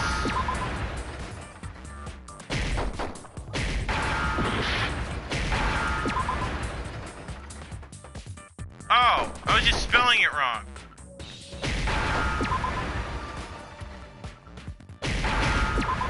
Schizo. Now I understand! That's what I thought, but for some reason I was doing a Z first. Is it because Genocide Jack has a split personality? Huh? I think I read that somewhere in the file too. They thought that the suspect might have, what did they call it? Dissociative identity disorder. Oh, okay. But still, to go and say that about Miss Fukawa is... Perfectly acceptable. Toko's strange behavior after seeing the body is proof enough that she has a split personality. The one thing that Toko could have split personality is to do her behavior change. I got it! You're talking about how she started acting totally different than usual, right? That's right. Think back. She fainted when she saw Chihiro's corpse, and then, when she woke up... I'm fine! Yeah! Whoa, is that a dead body? Hey, are you dead? She must have hit her head real bad when she fainted. The world has a front and a back, a top inning and a bottom, a sea of truth and a web of lies. This is quite concerning. I mean, she sounds completely different. She was acting funny, that's for sure. That melancholy tone of hers completely disappeared. Don't go assigning adjectives to my tone without permission. Not to mention, once she regained consciousness and saw Chihiro's body again, she was utterly calm. In other words, within her is one personality that can handle blood, and one that obviously can. Yes, but at the same time, Toko asked if she was dead. Like, Genocide Jack asked if she was dead.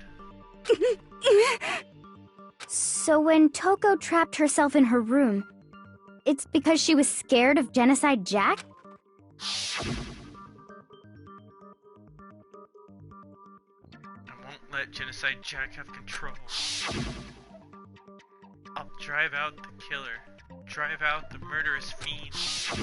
The reason she locked herself in her room wasn't to keep other people from getting in. It was to keep her other personality from getting out. What? Toko was afraid. Afraid of the murderous fiend inside of her. Of killing even more people. How? Yeah. How can you know all this? I do believe you misunderstood her. What she's trying to say isn't, how can you know all this? No. What she wants to know is, how could you tell them? Huh? Last night, just before Monokuma gave his motive speech, Toko and I had she told me a most interesting story. She said a murderous fiend lived within her, and she was afraid it could appear and attack at any time. And that trepidation is what's caused her to have such a bleak attitude. Isn't that right, Toko? This is all a lie. Right, Toko? Dude! You said you wouldn't tell anyone. What? You promised! I can't believe you lied! You have only yourself to blame. You came to me with your tragic little story. I didn't ask you to. This is the real world, not some romantic fantasy fairy tale. Oh, burn! Besides, you broke your promise first. You said that as long as you were here, no matter what, you wouldn't let Genocide Jack kill anyone. But in spite of that promise...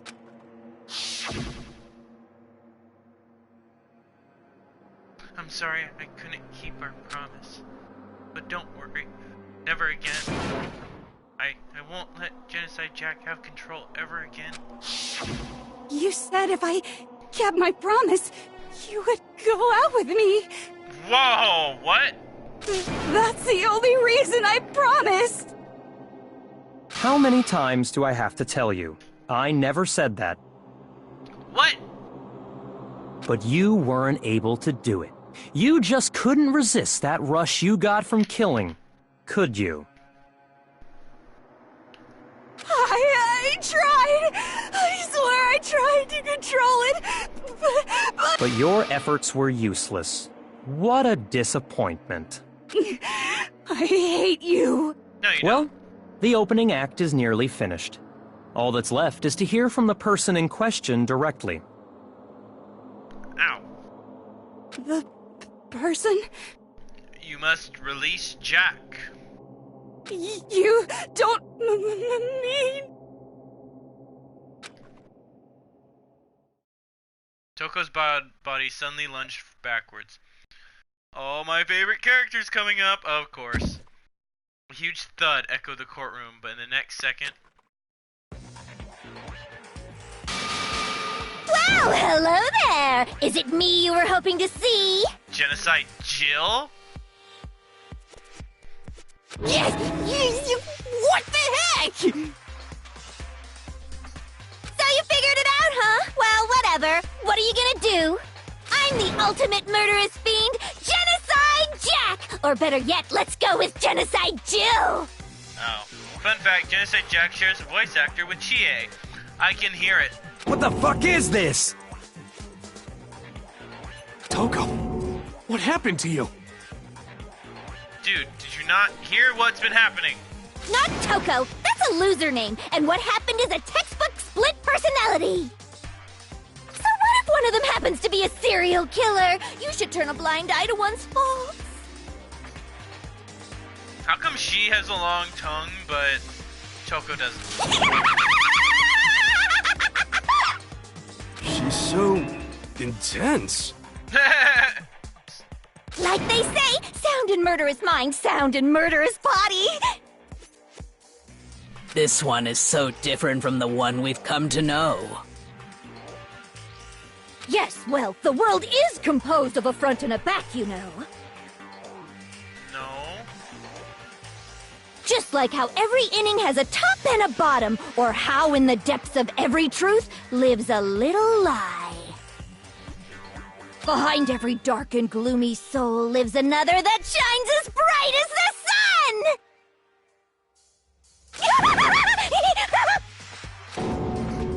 This is the murderous fiend, Genocide Jack.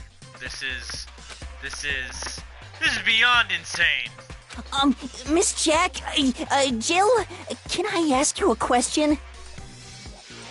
What's up? Aw, she's so nice. She's so polite.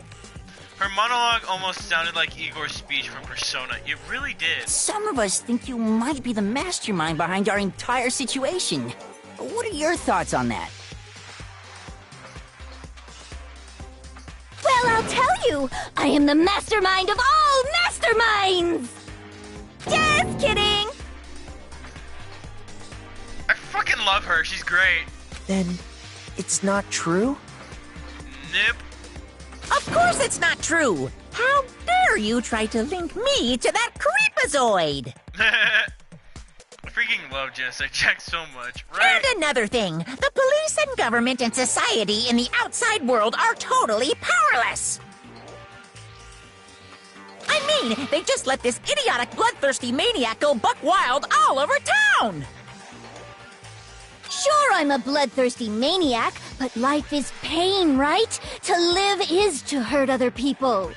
It's a necessary evil if you want to survive. The act of living itself causes pain for everyone. Just kidding again! She's insane! This should be enough to convince you. This murderous fiend is responsible for Chihiro's death. There's clearly a motive, so there should be no doubt. A motive? Remember what Monokuma told us? If someone didn't murder and graduate within 24 hours, an embarrassing memory or secret would be revealed. Well, let's assume that Toko's secret was about Genocide Jack. If a secret like that came to light, Toko's life would have undoubtedly been forever ruined. Her insanity is what makes her my favorite character. Also, when you play her as her in Ultra Despair Girls, you can destroy everything in your path in seconds. That's amazing. So she had a very clear motive to never have that side of herself exposed. Interesting. Very, very, very interesting. Just kidding! But sorry, as much as I hate to admit it, I'm not the culprit. Shit. Huh? But I cannot imagine anyone other than you could murder someone in such a bizarre fashion. I knew it. Maybe so, but nevertheless, it's the truth. Do you really expect any of us to believe you? I believe her because it's too obvious. Yeah. I could never believe a word you say, you monster. It's too obvious. Maybe. Maybe she's totally right about that, but something's still bothering me. What she said, I need to get some more details about all of this. Nope, remember she said, like, oh, are you dead? Oh, she did.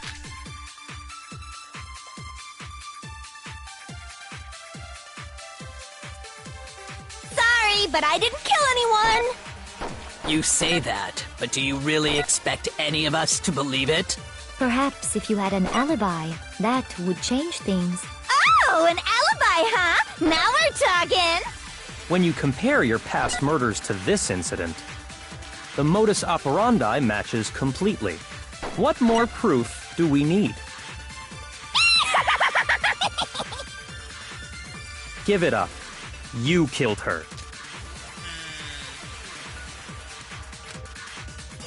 Sorry, but I didn't. You say that, but do you really? Perhaps if you had an... Oh, an alibi. When you compare the modus Operandi matches. What more proof do we need? Give it up. You killed her. Sorry, but I... You say that, but Perhaps if you had an... Oh, an alibi, huh? When you compare your past, the modus operandi matches completely. What? What more proof do Was we... it because of that? Give it up. You killed her. It didn't even change color. Sorry, but I didn't. You say that, but do you... Perhaps if you had an... Oh, an alibi. When you compare your past murder, the modus operandi matches complete. Okay. No, that's wrong. That's why white noise is so annoying. Yeah, for real. Are the methods of murder really exactly the same? I'm not so sure about that. Yes! The hands are not I stabbed! think there's a slight difference between the Genocide Jack cases and this one. Huh? How's it any different? The stabbed hands! Oh, you don't know? Well then, human garbage, let me tell you! I murder with passion and conviction. I consider myself a professional, and I have a very particular way of doing things. Imagine you go to a fancy Italian restaurant. They're very picky about the noodles, the sauce, everything. But what happened to Chihiro? It'd be like if that same Italian restaurant started using Ragu or Chef Boyardee. I tried Chef Boyardee once when I was a kid, and I hated it. It was disgusting. Aaron Fitzgerald is voice actor perfection. Right. This is no creation of mine. That is correct. Let me rephrase that, in a way that maybe makes more sense. There are two clear differences between the Genocide Jack cases and this one. Style. Short. I got it! For one, the cause of death is different. In the Genocide Jack murders, all the victims were killed the same way. Scissors! According to the case file, they were all apparently killed with a pair of scissors. Yay, full health again, right? But Chihiro died from a blow to the head, right? Ah, yes. That is remarkably different from the other murders. Wouldn't it be strange for someone who kills the same way without fail to suddenly change their method? And there's more. One more conflicting detail. That's right! In my recipe of murder, if the bloody message is the tortellini, then the arrangement of the body would be the pesto sauce! Could you please stop comparing killing people to cooking? So, I'm getting hungry. are you saying the other difference has to do with how the body was arranged?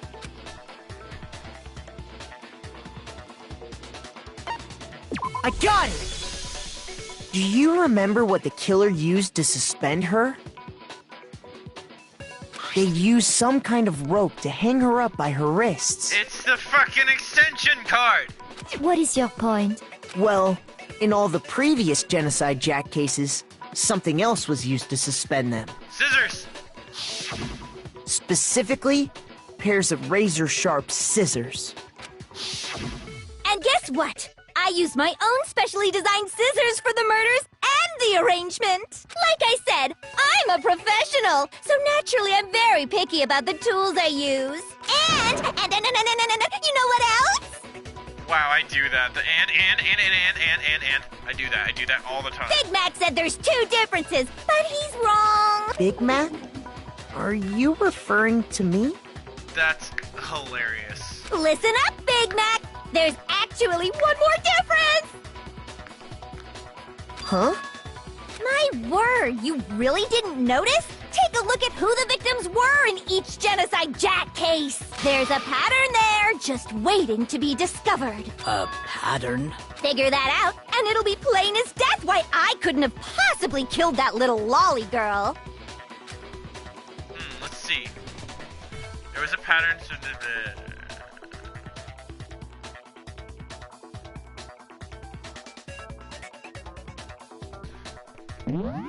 I think the reason the obvious facts aren't brought up right away is because Makoto wants everyone to realize these things gradually. If it's too soon, they might not believe it, which is why Kyoko waited for Big Mac to realize that it's 11037 thing.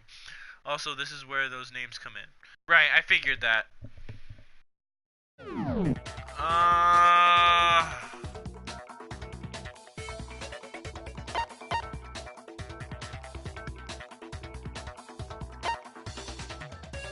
I got it! Yeah! Is it because Chihiro was a girl? Bingo! Bullseye! Right on the money! What are you talking about? In all the Genocide Jack cases, all the victims had something in common.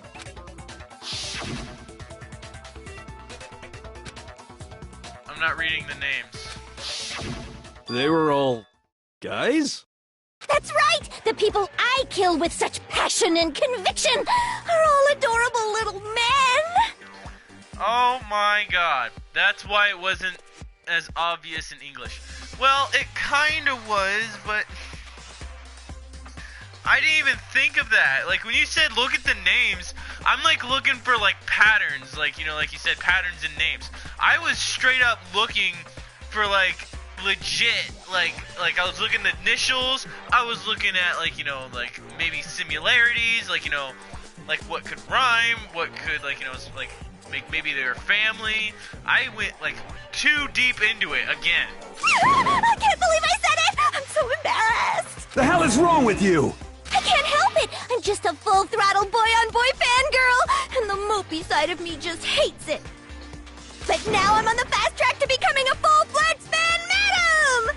So, since Chihiro was a girl and not an adorable little man, you wouldn't kill her? Would an Italian chef suddenly start making ramen just because they're both noodles? Don't be stupid.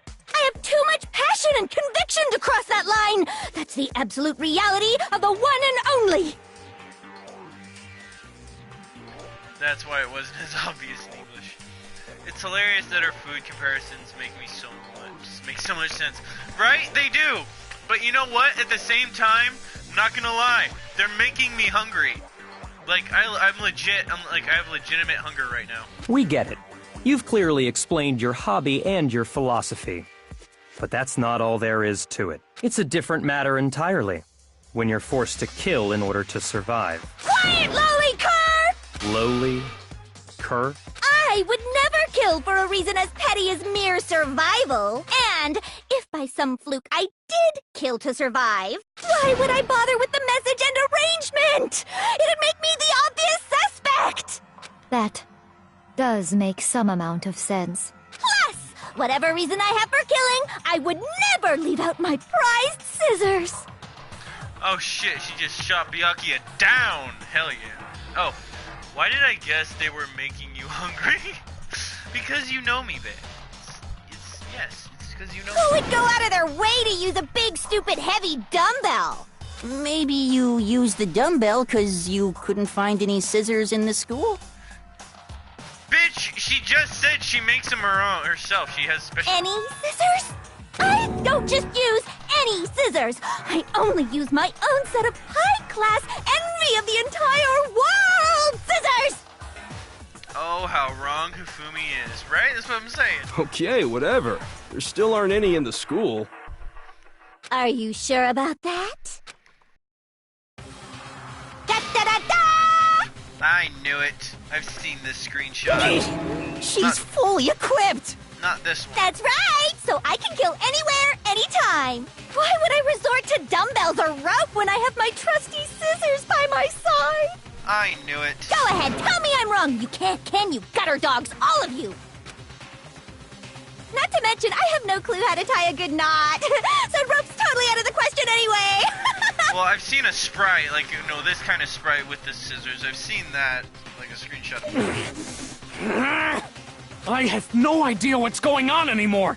Could such a heinous villain really be innocent? But the body really was suspended, right? And nobody but the police knew about that. Yeah. That's why we figured it had to be the real deal and not some copycat killer or whatever. You'll see that sprite a ton in this game. Of course. Like, he probably gets, she probably gets, like, blamed for every case. Actually, hold on a minute. Hold on, there is one person. One person who could have copied the Genocide Jack cases. What? I'm supposed to know?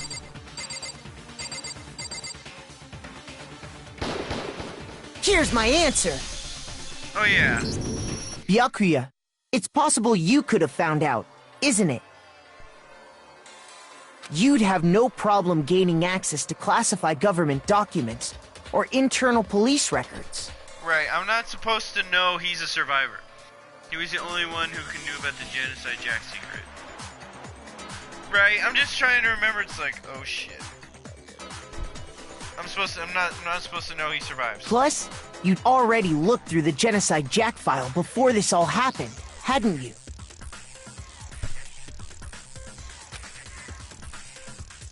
Are you saying Mr. Togami did it?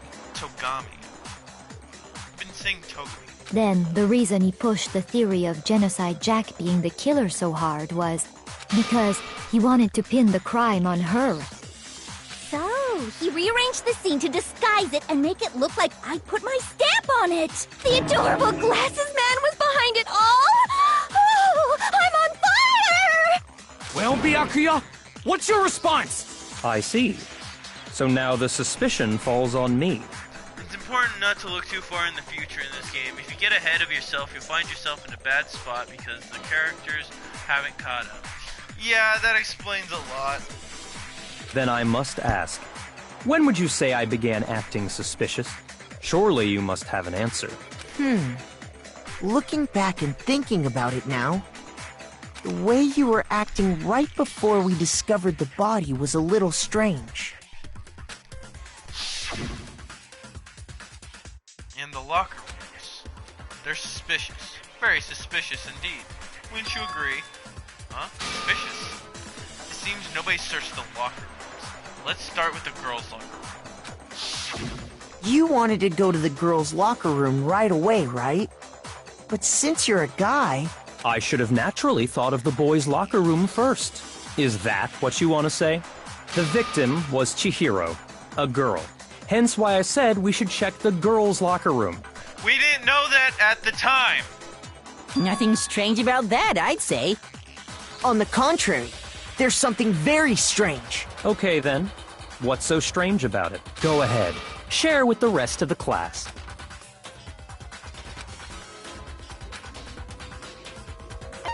Yes, tell me. Now we're gonna truth flashback. If you aim at a weak spot and hold down the triangle button, then you'll memorize that weak spot. This memorized phrase can only be shot once as a truth bullet. If you shoot or change the truth bullet, it will disappear from your truth cylinder.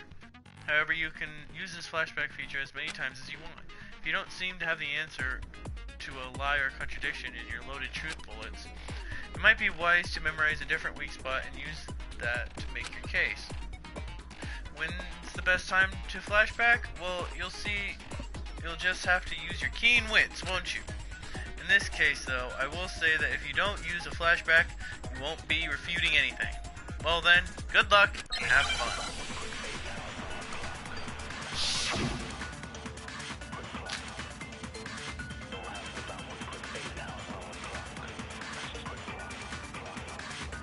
So, you said Byakuya was acting kind of weird before we found the body. But he was acting weird... how? If you're presented with the opportunity to check out the girls' locker room, you absolutely take it! That's a Hifumi. natural reaction for any guy! Hifumi. The victim was Chihiro, who was a girl. So of course I would suggest we check the girls' locker room first. There was no time for pointless distractions. What's so strange about that? I wish you'd taken me with you. So, you said Byakuya was acting kind of weird before we found the body. Shoot! It's the reverse. So, you said Byakuya was acting kind of weird before we found... But he was acting... If you're presented with the opportunity, That's a natural... The victim was Chihiro. No, that's wrong. How did you know? I'll tell you what's so strange about that. Because up until we actually discovered the body, we couldn't have known who the victim was. So your claim that you went to the girls' locker room first because Chihiro was the victim doesn't hold up. Damn right. I see. That's a good answer, I must admit. Interesting. Very interesting indeed. But your reasoning is still too weak. No, it's not. That's very good. It's a very good point. Huh? What's wrong? Is that it? Surely you've got more than that. Go ahead. Show us. What's with Byakuya's attitude? It's like he doesn't even care. I've got him cornered, but he's acting like it has nothing to do with it. What's the matter? You're not finished already, are you? There must be more to it. There is. I think. There is more to it. Think about it. Working on it. We just talked about the differences between this case and past Genocide Jack incidents. The proof you're looking for is hidden in there. Byakuya is way too smart. For real. Oh? Proof that I'm the culprit, you mean?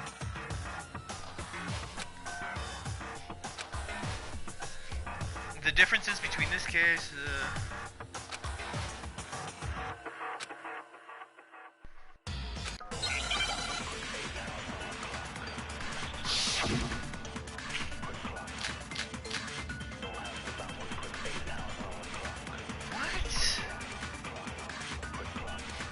What? The difference between the cases?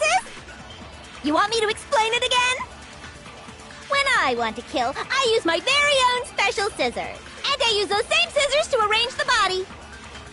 But Chihiro was suspended with... It was some kind of rope. Was it not? That's right! It absolutely was! then there must be something very fishy indeed about that rope. Hey, Byakuya, where'd you get it from, huh? I'd never seen that rope before in my life. Obviously, somebody else must have had it hidden away somewhere.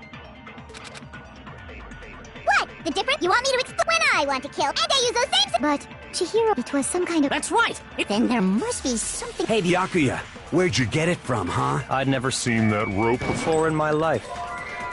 Damn you! Obviously, somebody else must have had it hidden away somewhere. What? The difference? You want me to explain when I want to kill, and I use those same... Don't you hate that? Finding the freaking answer right at the last second. Yeah, Scissors to arrange the body. But Chihiro, it was some kind of... That's right! Then there must be something... Hey, Byakuya, where'd you... I'd never seen that rope before in my life. Yeah, thank God! No, that's wrong!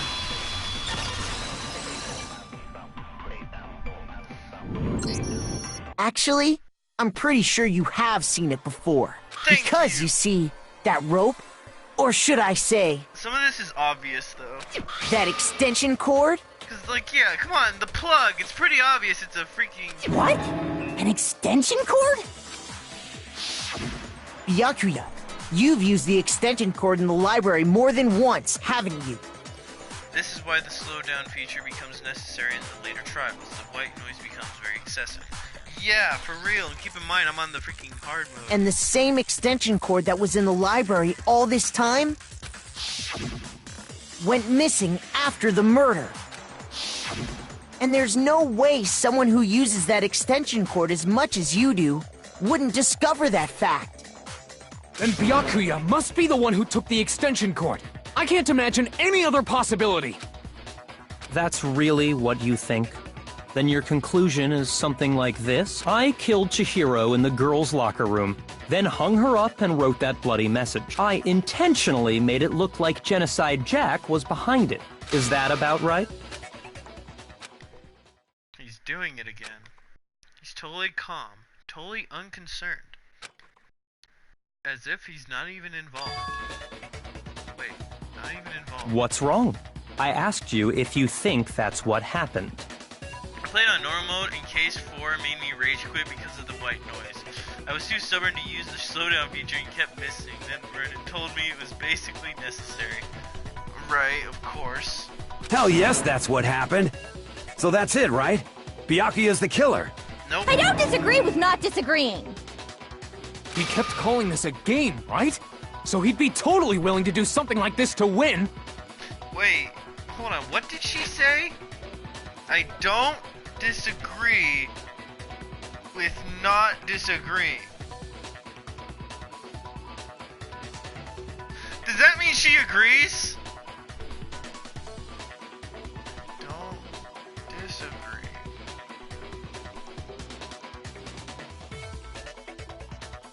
That's giving me a headache. Sorry, but could we hold on just a second? I think we need to talk about this a little more. Huh? Do we really need to? We've already decided who did it.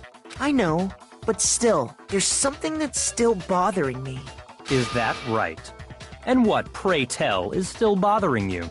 I killed her in the girls' locker room, then disguised my crime. Specifically, I dressed it up to make it look like it was the work of a homicidal psychopath.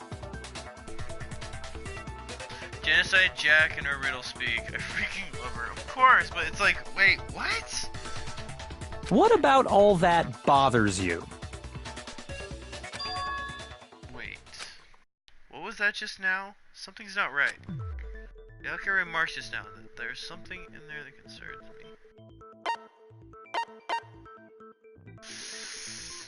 I got it! Yeah! You say you killed Chihiro in the girls' locker room, right? But are you sure about that? Isn't it possible that the murder took place somewhere else? How disappointing. What kind of question is that? Even in the world of disappointments, this is a true letdown. She was found dead in the girls' locker room. There is absolutely no question about that. Are you sure? How could the scene of the crime have been anywhere else? Well, I think it's entirely possible that she was killed somewhere else, then carried there later, along with the rest of the murder scene. The rest of the murder scene? That was awfully specific. Please tell me you have a reason for saying all of that. I believe I do. Hey, Byakuya, did I just take you off guard? Oh shit! When the story suddenly moved to the crime scene, Byakuya, who's been confident up till now, maybe Byakuya never even realized that the actual scene of the crime could have been somewhere else. Hey! Don't just move on without permission! What do you mean she was killed somewhere else? Come on, Makoto. If there's any chance the murder took place somewhere else, let's see the proof. Byakuya's only confident in what he knows. Yeah, for real. Yeah, I'm kind of the same way though, so I feel. Dude, I don't know if you can start hearing my stomach, because I'm getting hungry.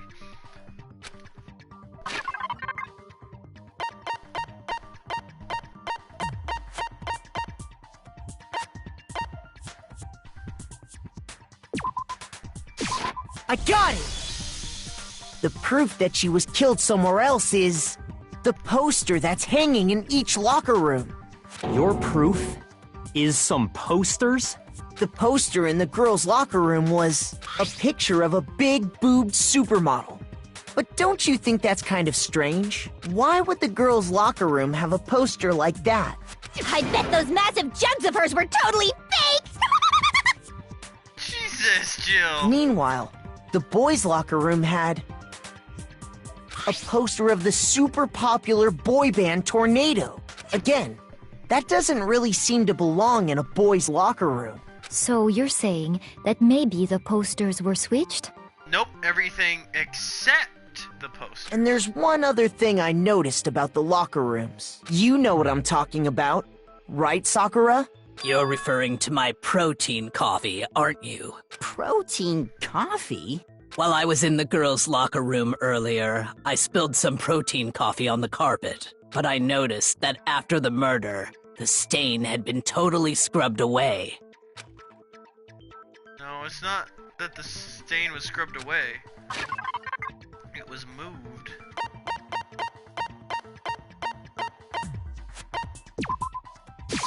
I got it! The stain on the girls' locker room carpet wasn't scrubbed away. In fact, I found it on the boys' locker room carpet. That's definitely the stain from my protein coffee. Then, does that mean that the carpets were switched too?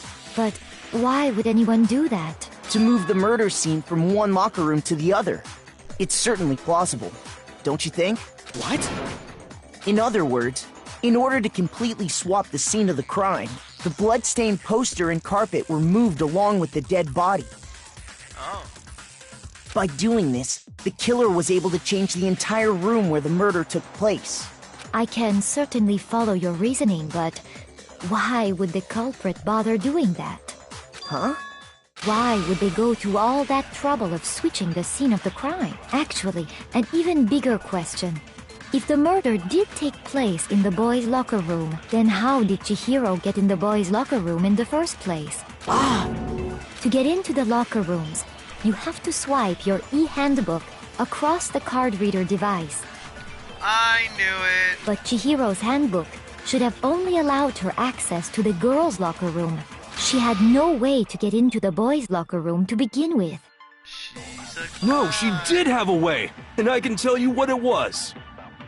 I highly doubt that. Oh wait, yeah, the... Shut up! I'm telling you, I know how she could have done it.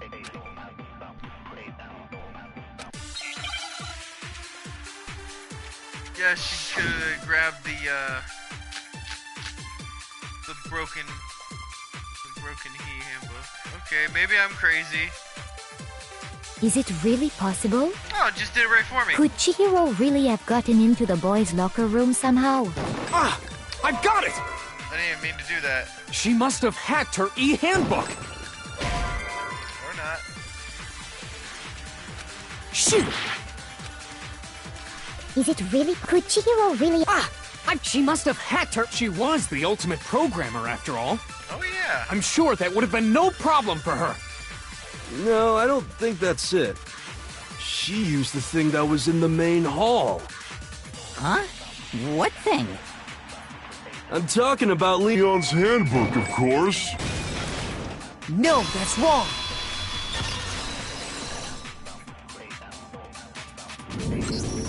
No, I don't think Chihiro used Leon's handbook. Why not? Because Leon's handbook was broken. Oh. Well, then, yeah, I guess that'd be pretty impossible, huh? I am struck silent by how quickly you gave up. Plus, isn't there a regulation against using someone else's handbook? Nope. Actually, the rule states that loaning your handbook is prohibited. It says nothing about borrowing one. In other words, you could borrow a dead person's handbook all you want, and you'd be safe. I hate that getting the right answer in non-stop debates doesn't restore health. Oh well, there are enough multiple choice questions to make up for it. Right, and it's not like I'll die. Yup. Hit the nail square on the noggin. Of course, if it were broken, that wouldn't make any sense anyway. So then, she must have hacked hers like I said. She used her ultimate programmer skills and... Psst! You can't fix an e-handbook. The instant you open one up, a security buzzer starts blaring. So, if she didn't use Leon's handbook, and she didn't modify her own handbook... Oh shit, was I right? Maybe Mr. Naegi's initial assumption is just... wrong? It seems like there's no way she could have got into the boys' locker room. So I guess so. I was right. Okay then, I vote for Byakuya. In the girls' locker room, Byakuya was one. Still, I don't know what else I can Hold on a second. I agree with you, though. I think you're on the right track. What the... You finally decide to open your mouth and that's what you've got to say? Oh shit, here it comes. There's no way she could get in the boys' locker room, right? So... Why are you so sure she couldn't get in? What? Oh shit. There's still one way she could have gained access. She's a guy! What are you talking about? What other way is there? Well, to explain that, why don't we take a little break from the trial? I'd like you all to come see something. Wait. Just what do you think you're doing? Don't worry. This'll make the whole trial more exciting. I'm sure that thought must please you. Huh? It'll make things more exciting? Hold on a second, I need to get my hair on my face. Well, all right then. I declare an official class trial recess. Huh? For real? Now then, what is it you want to show us? It better not be boring or I'll be very unhappy. Oh, I have no doubt it'll meet your lofty expectations. So, shall we go?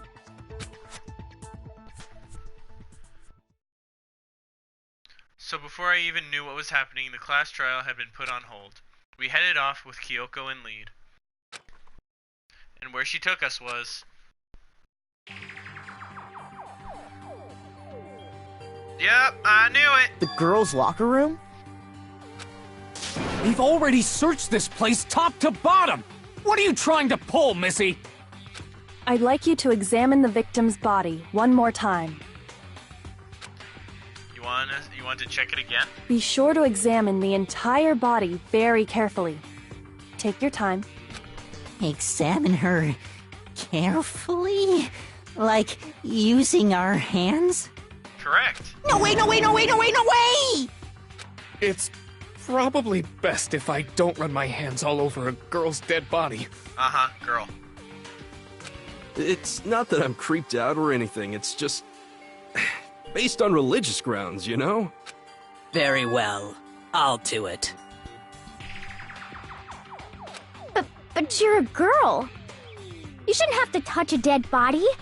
Just let one of the boys do it. No, it's okay. I think Chihiro would rather have a girl examine her. So just leave this to me. Sakura.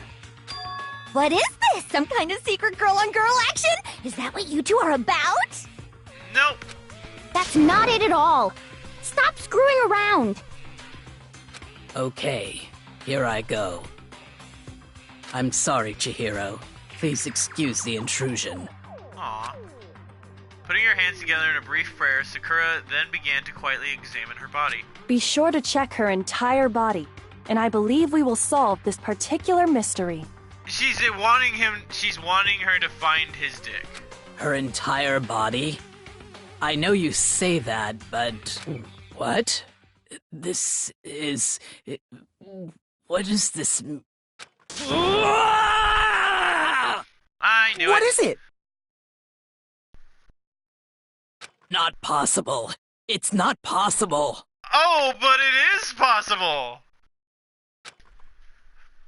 Sakura's eyes were staring wildly at Chihiro's lifeless form. Her massive frame trembled. This girl is... A guy! Is what? Is a boy! I knew it! Called that shit! I didn't even know! Ah, I see. So she was actually a he. Interesting. Thank you for confirming this fact. Ufumi's reaction is the best. He's just like, oh, okay. What?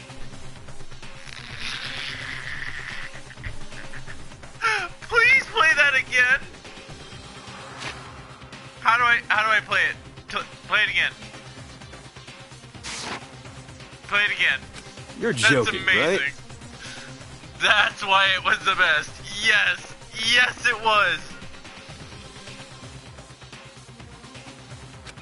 I wouldn't joke about this.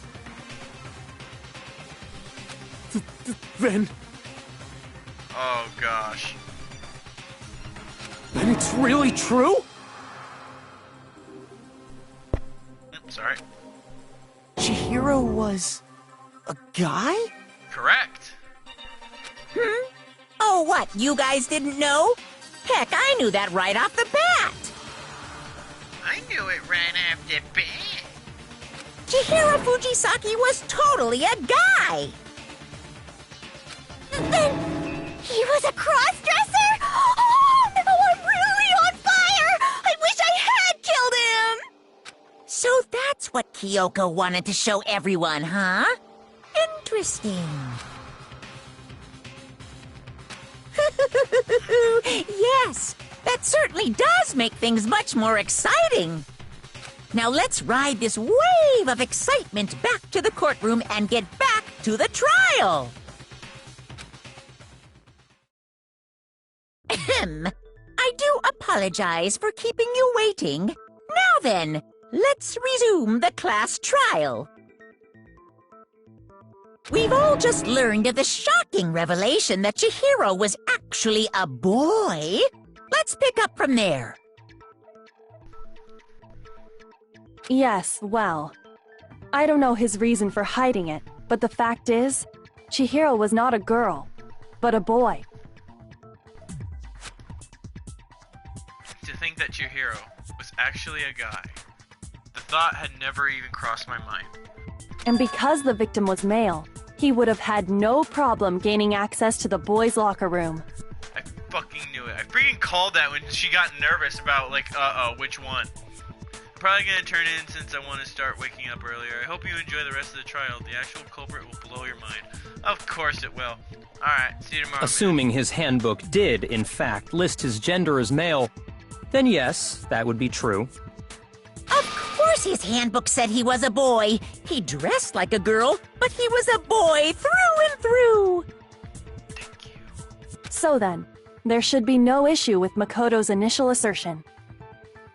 The victim was killed in the boys' locker room, and was then later moved to the girls' locker room, and the killer could have easily used Sayaka or Junko's handbook to get into the girls' locker room. So Chihiro really was killed in the boys' locker room? I still don't understand the motive for moving the body, but yes, that does seem plausible.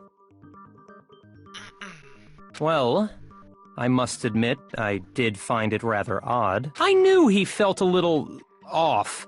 There was a certain incongruity to his female body. This is the most titillating situation! So now everything has been connected. All the mysteries have finally become clear. Okay, well, connected or clear or whatever. We still think you're the killer, remember? Very interesting. This has become very interesting indeed. Ah, he's off in his own little world. Sound familiar, Hifumi? What about you, Makoto? After everything we've learned, do you still think Byakuya's the killer? Nerp. Well, without a doubt, Byakuya is the one that made Chihiro's death look like Genocide Jack did it. But I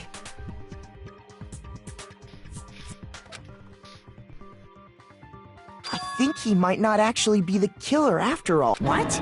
But aren't you the one who accused him in the first place? He just seems to be too easygoing about all this. Like he's enjoying us solving the mystery. The way he's acting, it makes it seem like it doesn't have anything to do with him. And you think that might be because it doesn't have anything to do with him? Plus, the evidence he left behind was a little too... how can I put it? Overt. He consciously chose to use the extension cord, knowing it could connect him to the murder. At least, that's how I see it. And Byakuya, when you found out the murder took place in the boys' locker room, it seemed to rattle you. And then again when you found out Chihiro was actually a guy. If you really were the killer, that stuff wouldn't have had any effect on you. So that's your thinking, huh? Well, it bothers me that you don't have more concrete reasons, but it's fine. I guess I'll mark it as correct for the time being. Mark it as correct? Like some kind of douche teacher? He's right. I am not the culprit. I just happened to come across the corpse in the girls' locker room and decided to alter it. Are you fucking with us right now? No, I am not effing with you right now. I'm telling you the truth. Well, I find it very hard to believe. What a dick! Why'd you mess with the body? Go ahead. Find it very hard to believe. You're free to be executed along with the rest of us. If you're really telling the truth, then why? Why do you do that to his body? My reasons hardly matter right now. Uncovering the culprit is much more important, wouldn't you say? Now then, if it wasn't me, who was it? Well, I don't think I can say for sure without talking about it a little more. We're seriously gonna keep going? We're all good, aren't we? I thought it was clear Byakuya did it. No, I'm with Makoto. If there's any doubt whatsoever, we need to explore every possibility. Because if we're wrong, we all die here. That's true. Very well then. I'm with you too. Damn straight. Count me in. You were just questioning it. Do you not have a mind of your own? Nope. Of course I do. What am I, an ant or something? Anyway, let's discuss this all as a group one more time. We still have time to make our decision. That's very true. Our lives are all on the line. Excellent. Then shall we resume our game of hide and seek? But if Byakuya didn't do it, then who's the real killer? Who murdered Chihiro?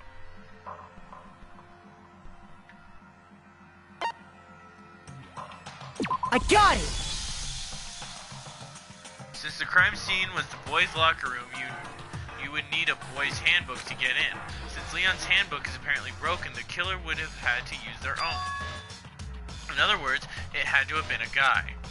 But that's still not enough. I need to find some more clues.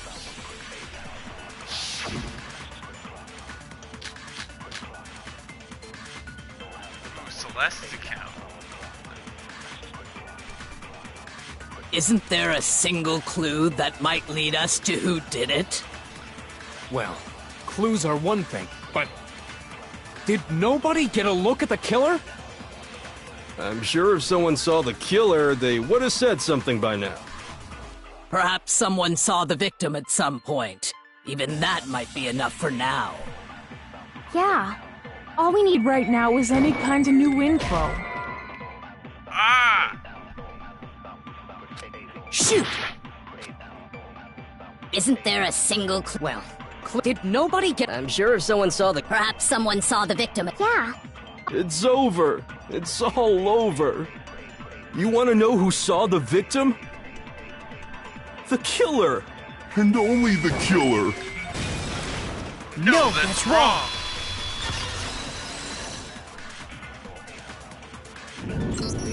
I believe someone else did see the victim before he was murdered.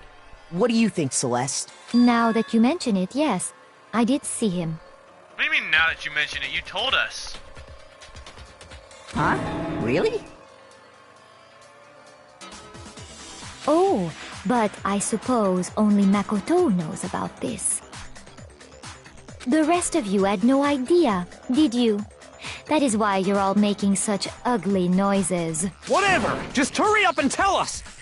It was last night, right before nighttime.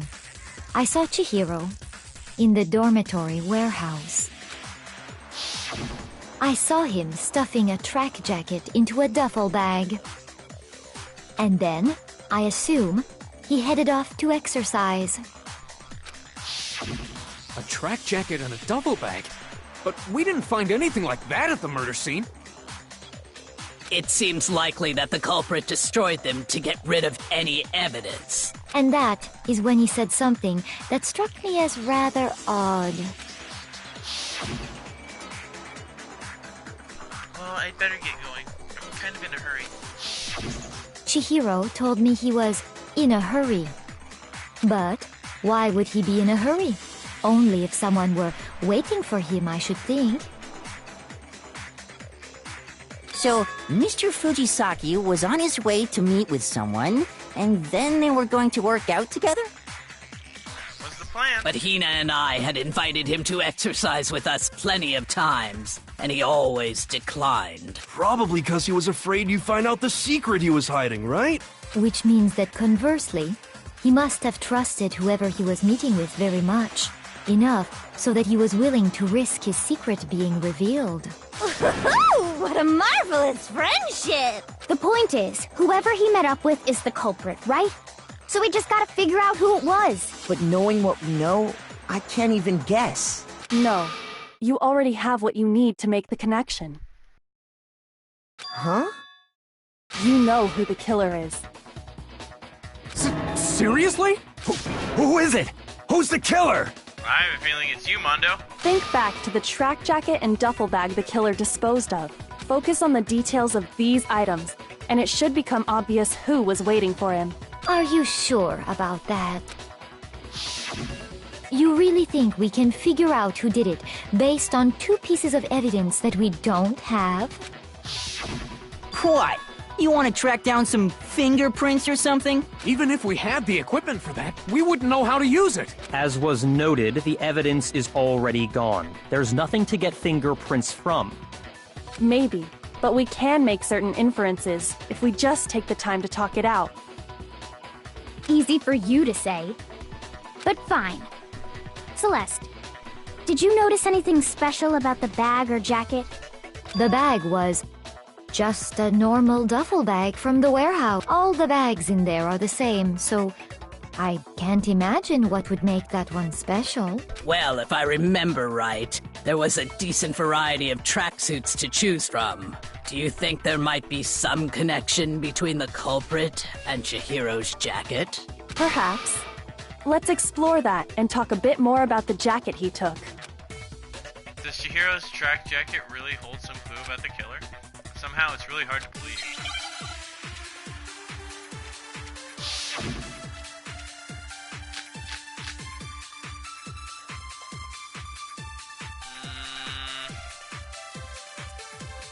First of all, we know where Chihiro was headed. He was on his way to go exercise. So next we have to ask, why did he choose the specific tracksuit that he did? What do you mean, the specific tracksuit? I got it! He picked that tracksuit because it matched the one the culprit was wearing! So, what you're saying is, the killer was wearing the same blue tracksuit as him? My tracksuit is black! I don't even have a tracksuit. 'Cause exercising sucks! I have a white tracksuit, personally. I got it from the warehouse, if you must know. Did any of that really help us get any closer to figuring out who the culprit is? No way. Not a chance. First of all, We know where Chiki was on his way to go exercise. So next we have, why did he choose? What do you mean, the... I got it! It matched the one... So... The killer was wearing the same blue tracksuit as him? My tracksuit is black! I I don't even have a tracksuit. 'Cause exercising sucks. I have a white tracksuit personally. I got it from the warehouse, if you must know. Did any of that really help us get any closer to figuring out? No way. Not a chance. You heard him, right? What he just said without even realizing it? First of all, we know where Chihiro was. He was on his way, So next we have to... why did he choose? What do you mean, the specific tracksuit? I got it! He picked that tracksuit. It matched the one the culprit was wearing. So, what you're saying is, the killer was got wearing it. the same blue tracksuit as him? My tracksuit is black. No? It's Celeste account in the blue tracksuit. Oh! Shoot! Thank you. First of all, we know where Chihiro was headed. He was on his way to Go exit. So next why did he choose? What do you mean, I got it! He picked. It matched the one the culprit. So, what you're the killer was wearing the same blue tracksuit as him? Wrong button. No, that's wrong.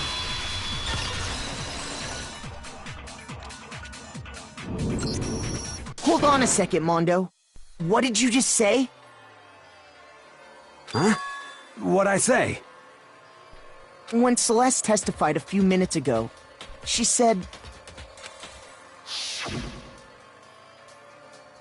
I saw him stuffing a track jacket into a duffel bag. Then I assume he headed off to exercise. She never said anything about the jacket's color. So why did you say Chihiro's blue tracksuit? What are you... You just... Hey, Celeste. What color was Chihiro's tracksuit? As a matter of fact, it was blue. And before we began the trial, did you tell anyone that? The only one I told about any of this was you.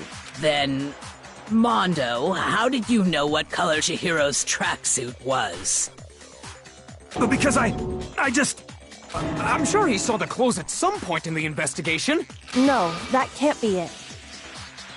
The bag and clothes were surely disposed of by the time we began our investigation. I knew it! Then the only reason he could have known what color the tracksuit was is if he saw Cherry with it before he died! That's the only possibility! Cherry? Are you talking about Chihiro? Sure is. That's an amazing nickname. So, how about it? Did you see the tracksuit or didn't you? Just by chance. I just happened to see it last night. He walked past me, and he was carrying the tracksuit in his hands. No, that can't be it either. According to Celeste's testimony, She stuffed the jacket into her bag in a hurry. It was almost like if she was trying to hide it. And just like that, she was gone. when Celeste noticed it, Chihiro made a point of making sure the jacket was completely in the bag. If you just ran into him briefly, you couldn't possibly have seen what color the tracksuit was. Yeah. It would appear you've dug your own grave. Perhaps. But you handed him the shovel, didn't you? That's why you said what you did. Focus on the tracksuit and it'll be obvious who he met with? What a bunch of nonsense. Ah, now I understand. It was all one big bluff, wasn't it? Your true intention was to draw a slip of the tongue from the culprit. That's why you said you knew who did it, to put them on edge. That's right. However, Mondo was my target all along. I had my suspicions about him from the very beginning. But why? So did I. What made you so suspicious? That's a good question. Because I hate him. There was a certain turning point. Maybe you didn't notice it, Mondo, but you tend to refer to men and women differently. You only call guys dude. For girls, it's chick. And after he was killed, you happened to refer to him as dude. Once I picked up on that, it occurred to me that Mondo knew something we didn't. You noticed such a tiny detail? Are you a witch? She's a witch! You're positively frightful! No, I'm not the frightful one. Mondo. Not nearly as frightful as someone capable of murdering a friend. Mondo, was it really you? Did you really kill Chihiro? I didn't kill anyone! You've been all over me, judging everything I say, putting words in my mouth. Well, right, sorry. What gives you the right to treat me like a goddamn criminal? Yeah! He would never do something like that! This is a false accusation! Oh no, Taka, you poor It's true. thing. My reasoning on that is pretty shaky. Yeah, I knew it. It's because Mondo and Taka were getting happy and it was adorable, but no one's allowed to be happy in the Danganronpa universe. That was fast. Well, this does present us with a problem. It seems we are all out of leads. My time has nearly come. That's what my little ghost friend is telling me. Oh yeah, that reminds me. Hifumi, weren't you telling me you'd found some evidence? Really? What kind of evidence? Actually, now that I'm thinking about it here calmly, it might not be all that relevant. Jeez, does your confidence just get up and walk away? It's fine, man. Just tell us. If you really insist, then, here it is. What do you have there? It happens to be an e-handbook. I found it laying on the ground, so I scooped it up. You found it on the ground, right? Then it must belong to... It belongs to Mondo, doesn't it? Huh? But I have mine. Shoot!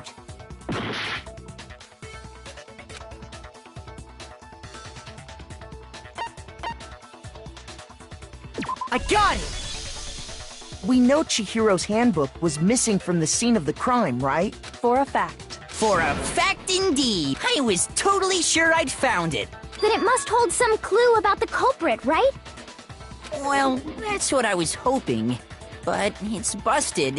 It won't even turn on. I imagine the culprit broke it to get rid of any evidence after the murder. That's odd.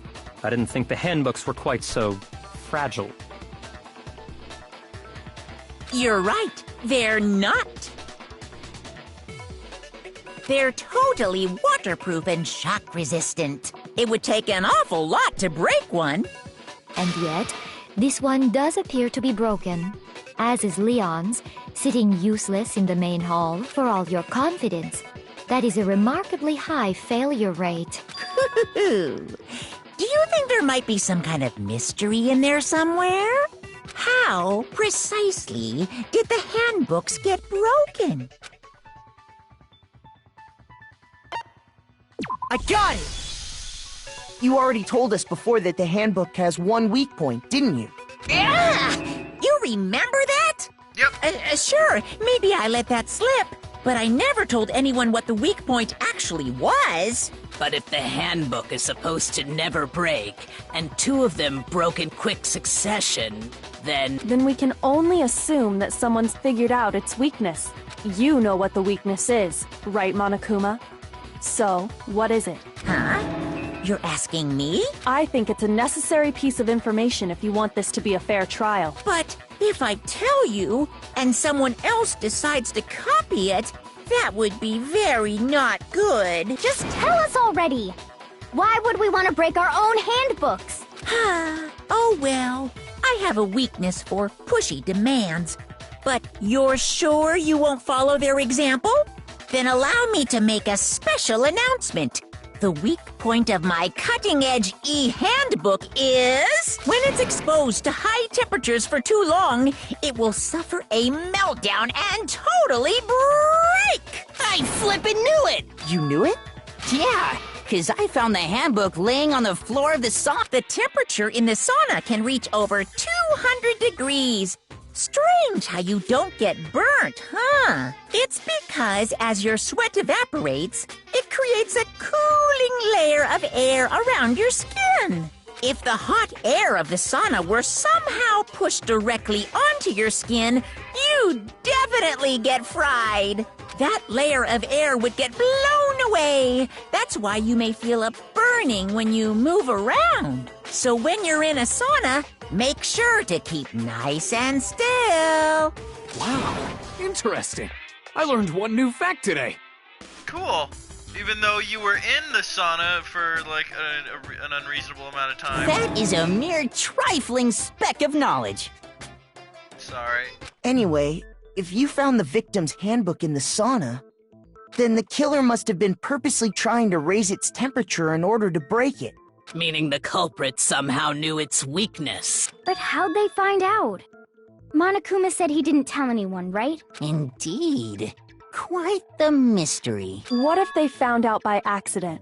What do you mean by accident? What if the killer took their own handbook into the sauna, not knowing its weakness, and it broke? They'd realize it was broken, of course, and it wouldn't be hard to figure out why. Oh, that's why they included the competition. And once they had Chihiro's handbook, they knew they had an easy way to dispose of it. I won't say it's not possible, but who would have done something like that? I don't know of anyone who took their handbook into the sauna. I might know someone who did. Whoa, seriously? I think the one who may have taken their handbook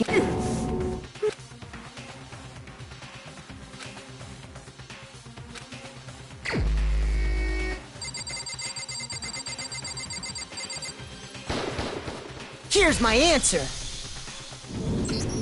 Mondo, your handbook got broken in the sauna, didn't it?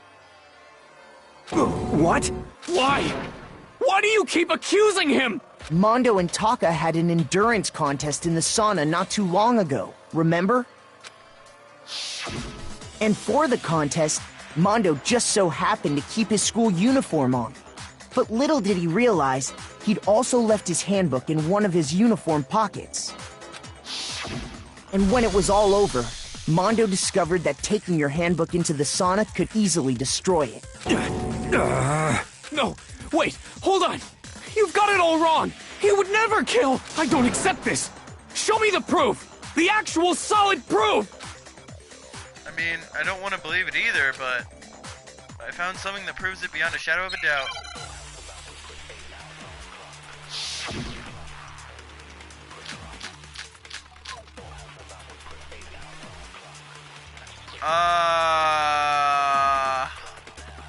Let's test Makoto's assertion.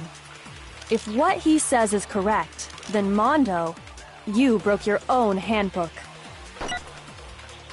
In other words, if Mondo's handbook is actually broken, then that proves that what Makoto said is right. Well, my goddamn handbook works just fine! No, that's wrong! Pull it out. Mondo, the handbook you have right now, is it really yours? The fuck is that supposed to mean? Oh shit, that means he stole Leon's. The broken handbook that was in the main hall, isn't that one actually yours? What the heck are you talking about? What I mean is, I think Mondo swapped his handbook out for one that actually works. I think he took Leon's handbook and replaced it with his own. After all, Monokuma said himself that Leon's handbook never should have broken. That's right! The punishment it suffered wasn't nearly enough to destroy it. So then, the broken handbook in the main hall is actually Mondo's, which would mean that the handbook Mondo has right now is actually Leon's, yes? But doesn't that violate the school regulation that says loaning out your handbook is... Well, here's how I look at it. There is a rule about loaning your handbook to another student, but if they're dead, they're not a student. It's kind of a gray area, I admit. But no worries. If anything, it just makes things more interesting. As such, I decree that exchanging handbooks with a corpse is not a violation of the rules. Well, Mondo, if I'm wrong about this, you're welcome to say so. I'm happy to admit I made a mistake, but... Son of a bitch! What's wrong, bro? Come on! Tell him he's wrong! Sorry, I hit it again. My bad. You are wrong! You have to be wrong! Everything you just said is wrong! You made it all up! Oh, poor Taka. Okay, Then why don't we look back on this case one more time, from the beginning? That way, everything will become clear, and we'll all see if I was right or wrong.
How did Byakuya get into the girls' bathroom?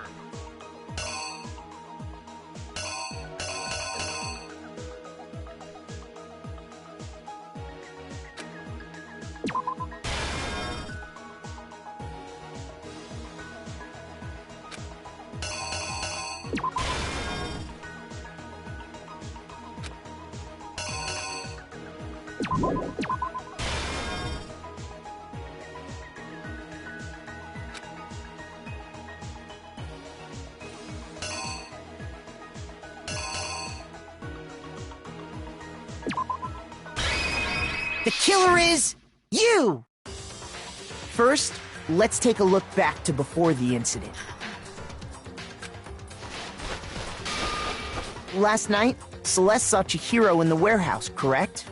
At the time, she was apparently stuffing something into a duffel bag.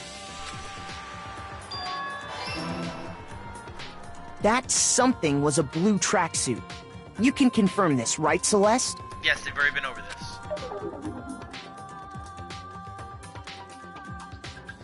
With bag in hand, Chihiro headed out, even though it was officially nighttime. She made her way to the locker room, specifically the boys' locker room. But how could the victim, who was apparently a girl, access the boys' locker room? Simple, because she was really a he. Which is why he was able to use his own e-handbook to gain entrance to the boys' locker room. Once inside, he met with someone there. And the person he met was the one who killed him.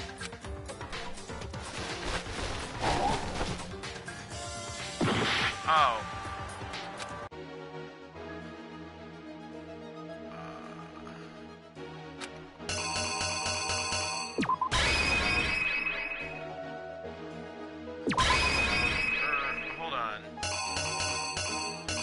This is a weapon. Oh.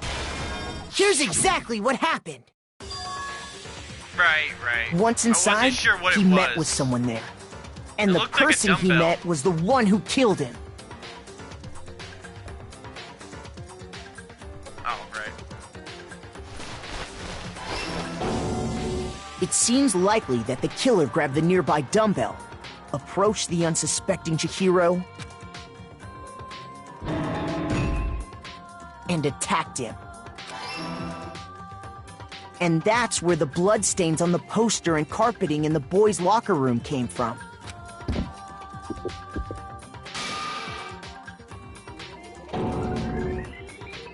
It was likely in the heat of the moment. The body was arranged, but the murder itself felt unplanned.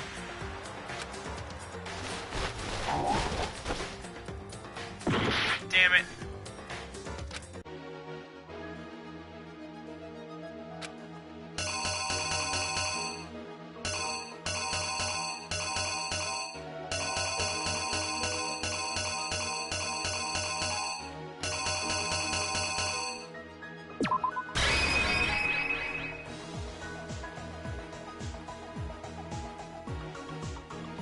What else could it...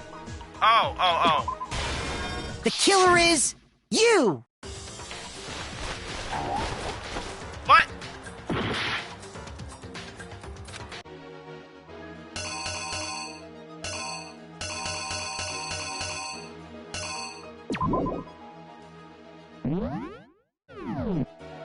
I don't understand.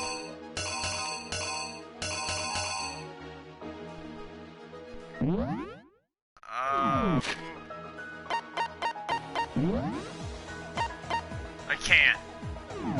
It'll just have me start over, I think. Okay, hold on. As well as something else.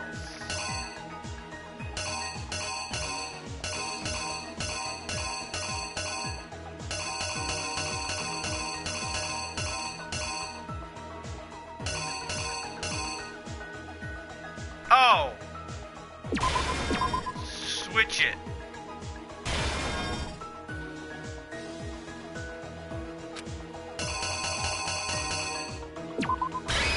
The killer is like it you! matters. Oh my god, it was. Which is why the killer hurried to try and hide the act. First, pulling up the bloodstained carpet. Like, for real, like, why did he do it? Why did he kill her? Then, removing the bloody poster. What was the secret? And finally carrying the corpse into the girls' locker room. A girl's handbook was necessary to get into the locker room, of course. But this alone doesn't prove that the killer was necessarily a girl. After all, Sayaka and Junko's handbooks had been placed in the main hall. Using one of those, a boy could get into the girls' locker room without much problem. And that's exactly how the killer did it. With the carpet and the poster they brought with them, they got to work. They changed the layout of the boys' and girls' locker room in what you might call a crime scene switch. That could have been the end of things, but no. Byakuya discovered the body and decided to intervene in the situation, making things even more complicated. But why? Why So, for all of this? after stumbling on the crime scene, Like, why did he go in the girls? he went and grabbed the extension cord from the library, and then he got to work. He used the cord to string up Chihiro's lifeless body.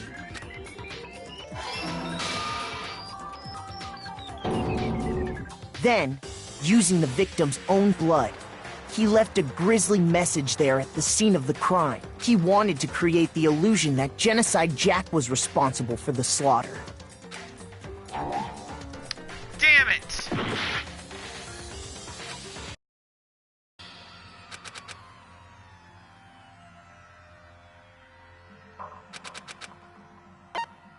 I refuse to give up yet!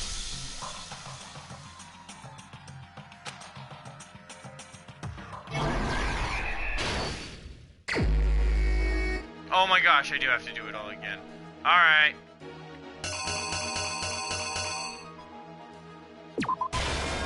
Boop. No. No. That's wrong. It's this one. Yeah, thank you. Alright. No, that's wrong.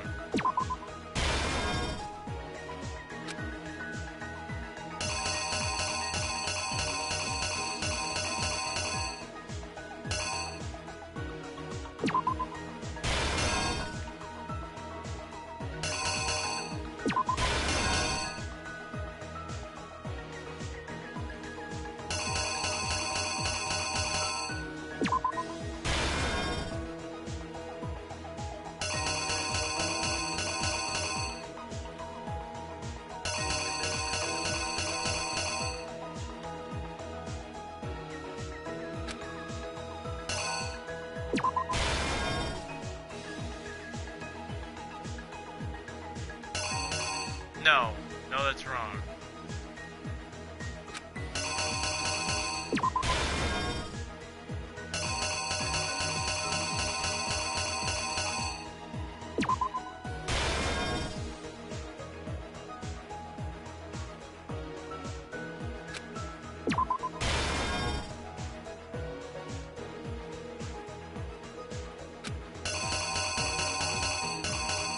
Why is it still showing from like the other one?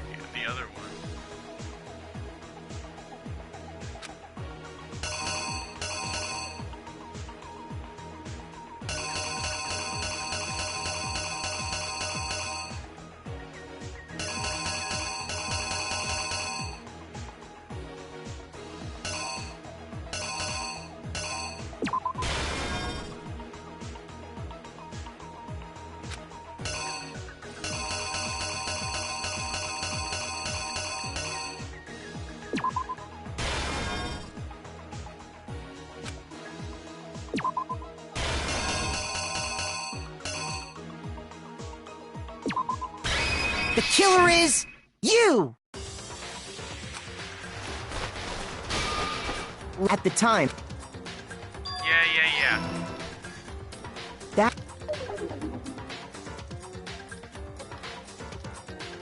With... She would have...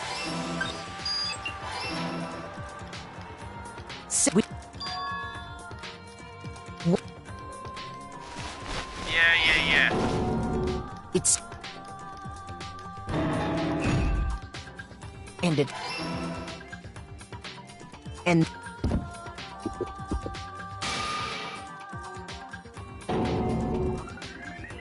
It was likely in the heat of the moment. The body was arranged. Which then... And a group... After all, Sayaka and Junko's handbooks had been placed in the main hall. And that with...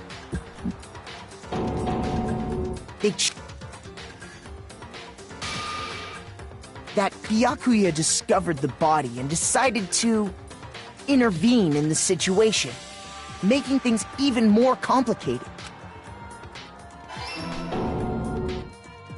So, after stumbling on the crime scene, he went and grabbed the extension cord from the library, and then he got to work. He used the cord to string up Chihiro's lifeless body.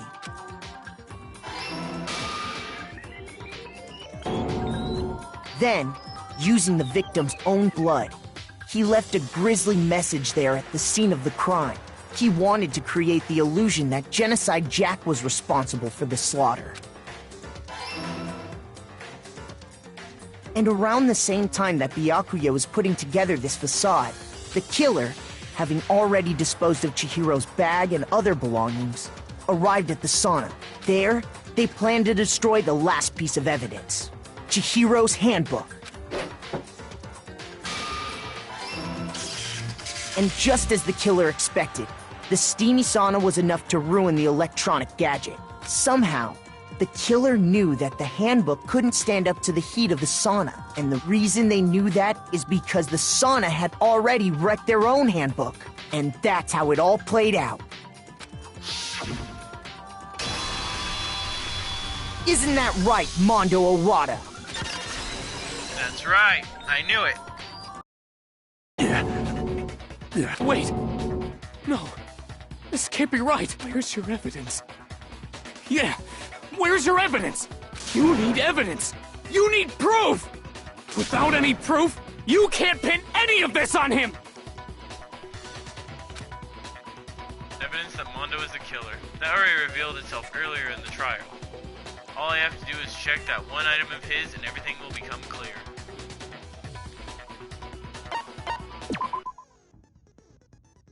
Fever time and nega time. During a bullet time battle, if you press the R1 button, fever time will activate and the tempo will be forced to its max. At this point, even if you push the buttons at random, you won't miss. So you can push X, square, however you want to destroy the opponent's verbal assault. But this only lasts until your focus gauge runs out, so make the best possible use of your time. Of course, it wouldn't be fair if only you got to access the special time, right? So we've also prepared something called nega time that your opponent can use. If the opponent activates nega time during the bullet time battle, your tempo marker will disappear, making it quite a bit tougher to hit the buttons in rhythm. If you were to activate fever time at this point, no, never mind, I'm sure nothing would happen. I don't know what I was worried about. Unsurprisingly, if your action difficulty is set to gentle, the opponent won't use nega time. Well then, good luck and have fun.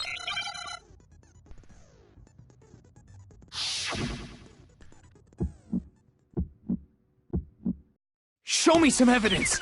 You're wrong! I won't listen! I refute you! False! Show me some evidence! I won't listen!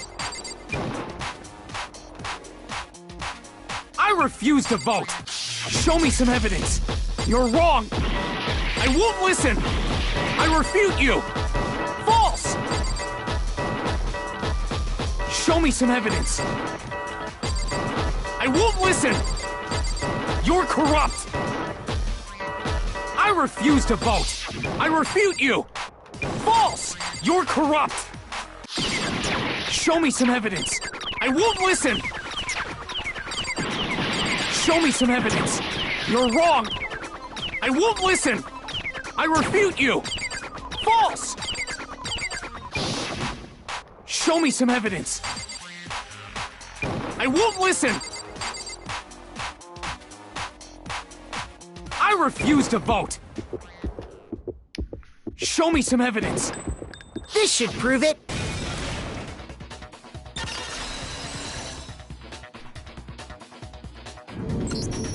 If my thinking so far is right, Mondo must have replaced his broken handbook with Leon's. In which case, we can just check each of our handbooks right now. Once we do that, we'll... We don't gotta do that. Huh? Yeah, I did it. I killed him.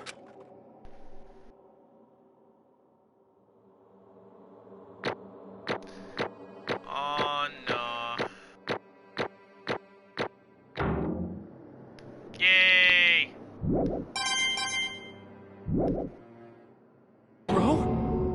Bro! What are you saying? I got no choice, man. After hearing all that, I gotta just... give up. Go ahead, Monokuma. Get it over with. Ask for the goddamn verdict. Roger that! Wait! Hold on! No waiting! No holding on! Time for the moment we've all been waiting for! Grab your lever and give it a yank! Who will you elect as the Blackened this time around? Will you make the right choice or the dreadfully wrong one? What's it gonna be? What's it gonna be?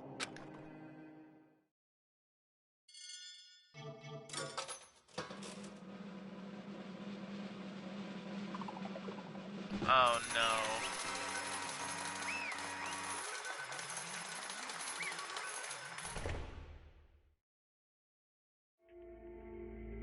What? Uh-oh. This time, it looks like you got it right again. Yes, it is so. The Blacken that killed Chihiro Fujisaka was... Mondo Awada! Unbelievable. In case you were wondering, the vote was not unanimous. Kiyotaka chose the wrong answer. You're treading very close to the danger zone, Mr. Ishimaru. You need to be more careful. What? I refuse to believe it. There's no way he could kill someone. Sorry. What is this? Why are you apologizing? Why? Why? Why did you do it? Now then. Well, it looks like Mondo's taken a vow of silence, so allow me to explain on his behalf. Actually... The story of the murder this time is the sad story of two men. Ha! Oh, but for anyone who doesn't really want to hear it, you can hit the circle button to fast forward the text. Anyway, there was once a young boy, and his name was Chihiro Fujisaki. He had an extreme inferiority complex regarding his own lack of strength. You're so weak, even though you're a boy. He'd heard things like that as long as he could remember and couldn't even overcome his weakness. On the contrary, he tried to hide and buried himself further and further into that weakness, to take the fragile form of a petite young girl. He had chosen that as his way out. Now nobody will be able to say anything about even though you're a boy. But no matter how tightly he wrapped himself up in that shell, the inferiority complex had already taken root deep inside of him and was not so easily weeded out. As it turned out, the shell was completely empty. The complex didn't disappear. Instead, it only grew stronger and stronger. Weak.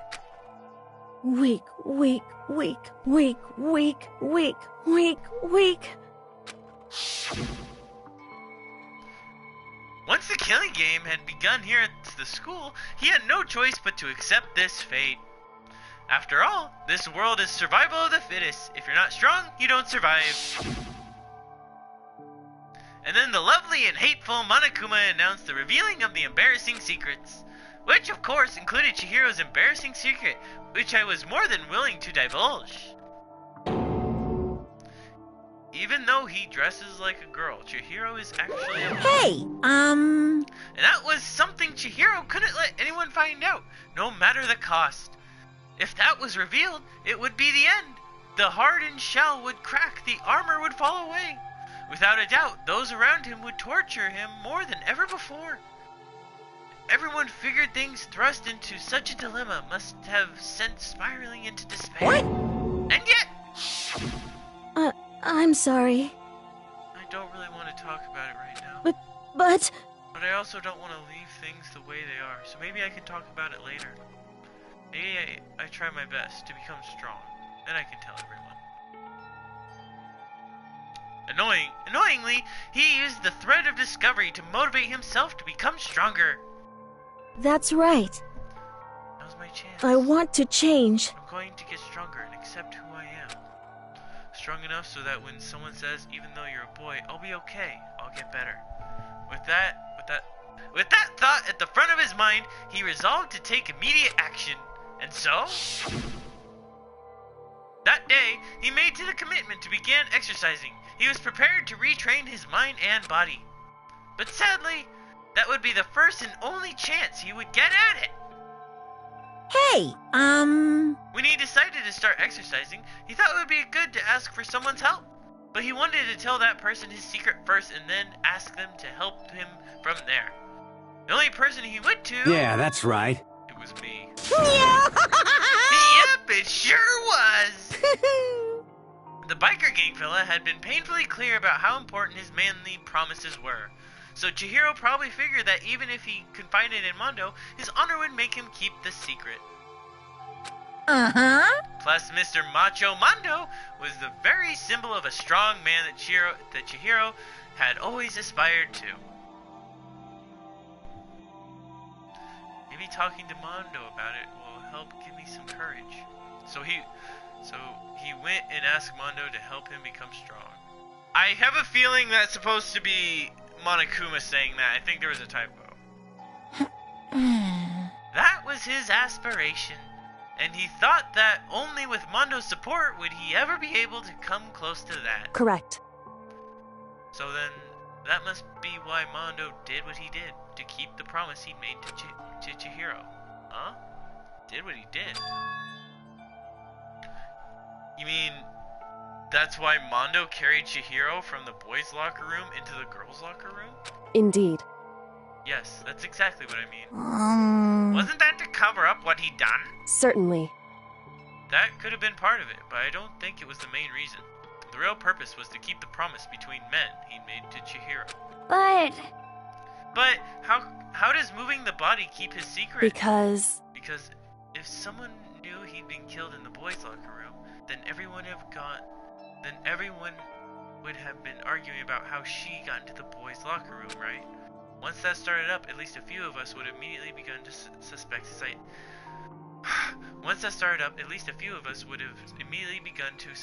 identity. So he tried to protect Chihiro's secret by putting him in the girls' locker room and sealing his handbook. See? Then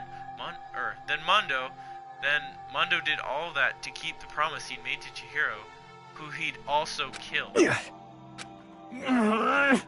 Why? Why would he do that? The more I hear you talk, the more I don't understand. I mean, you guys trusted each other, right? So why? Why did you?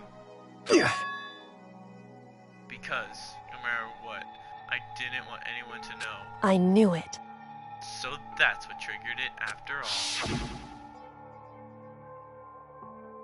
The possibility of having your embarrassing memories and secrets exposed. What is this? That's impossible. Nothing could have been that bad. Something he didn't want anyone to know, even if it meant killing You're someone. wrong! It's impossible! Don't make me repeat myself.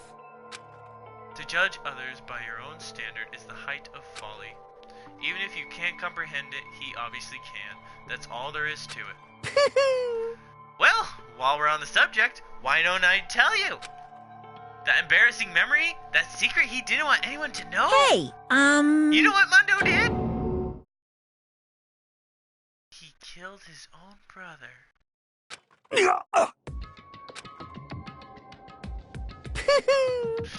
Mondo, the ultimate biker gang leader, makes all the hoodlums and riffraff across the country tremble. But the only reason he had the chance to join a gang in the first place was because of a certain someone. Mondo's older brother, Mondo's older brother's name was Daya Awada. Mondo had nothing but respect for him. It was because of Daya that Mondo ever got on a motorcycle. Mondo's brother was his only family growing up. He was the only one Mondo could trust or respect. He wanted to measure up to his big brother, so he imitated him in everything he did.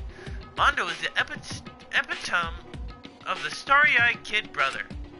Meanwhile, the charismatic older brother had to put together a local motorcycle gang. And before anyone knew it, he had grown into the biggest biker gang in the country. Daya, the older brother, number one in the gang, and his number two, his younger brother, Mondo. In the beginning, everything was peaches and gravy. But when Mondo started to think about how he would have to take over the gang from his brother someday, his brother's greatness, his reputation, began to gnaw on Mondo's very soul. The kid's gonna take over for Daya, huh? Daya created this gang with his bare hands. Mondo's just along for the ride. Can someone like that really be our leader? All that'll do is make the gang look bad. Almost every day, Mondo heard the gossip and whispers of the members of the gang, which is why... I gotta get stronger. Stronger than Daya. Once. Just one time. No matter what. I gotta... Don't fuck with me! I don't care what it takes. I gotta come out on top. Alright, Corncob Head. And on the night of his amazing brother's retirement ceremony, Mondo challenged him to a street race. But during the race, tragedy struck. The kid brother pushed ahead with reckless abandon, eager for victory and dashed into oncoming traffic. But suddenly... No.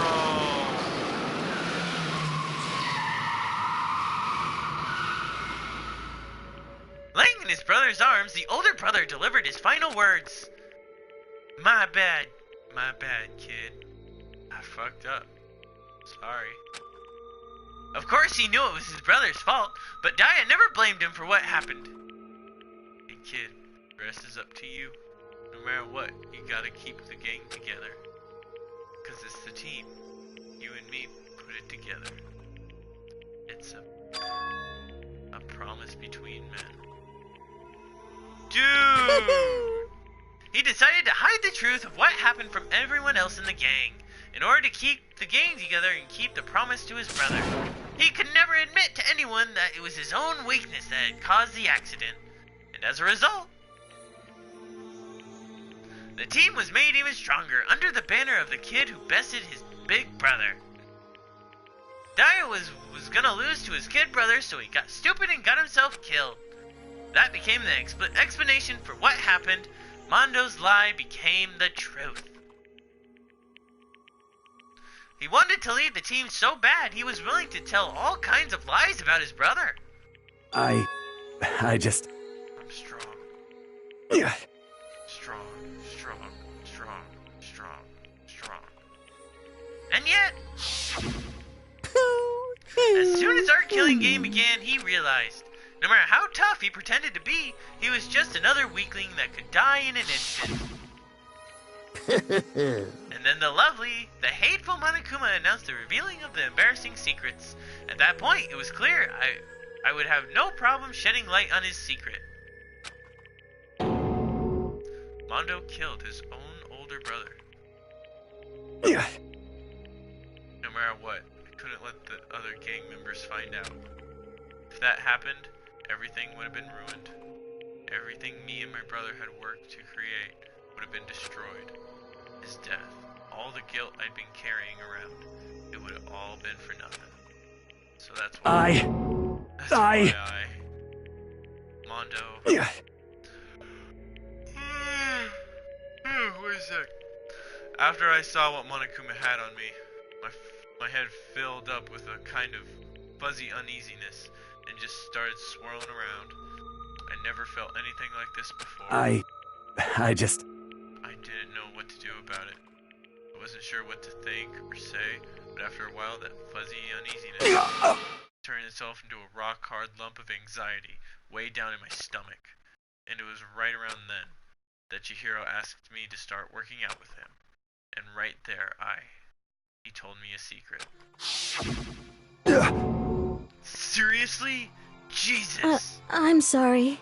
Yeah, sorry I lied to you. But why? Why now? Why are you telling me this all of a sudden? Huh?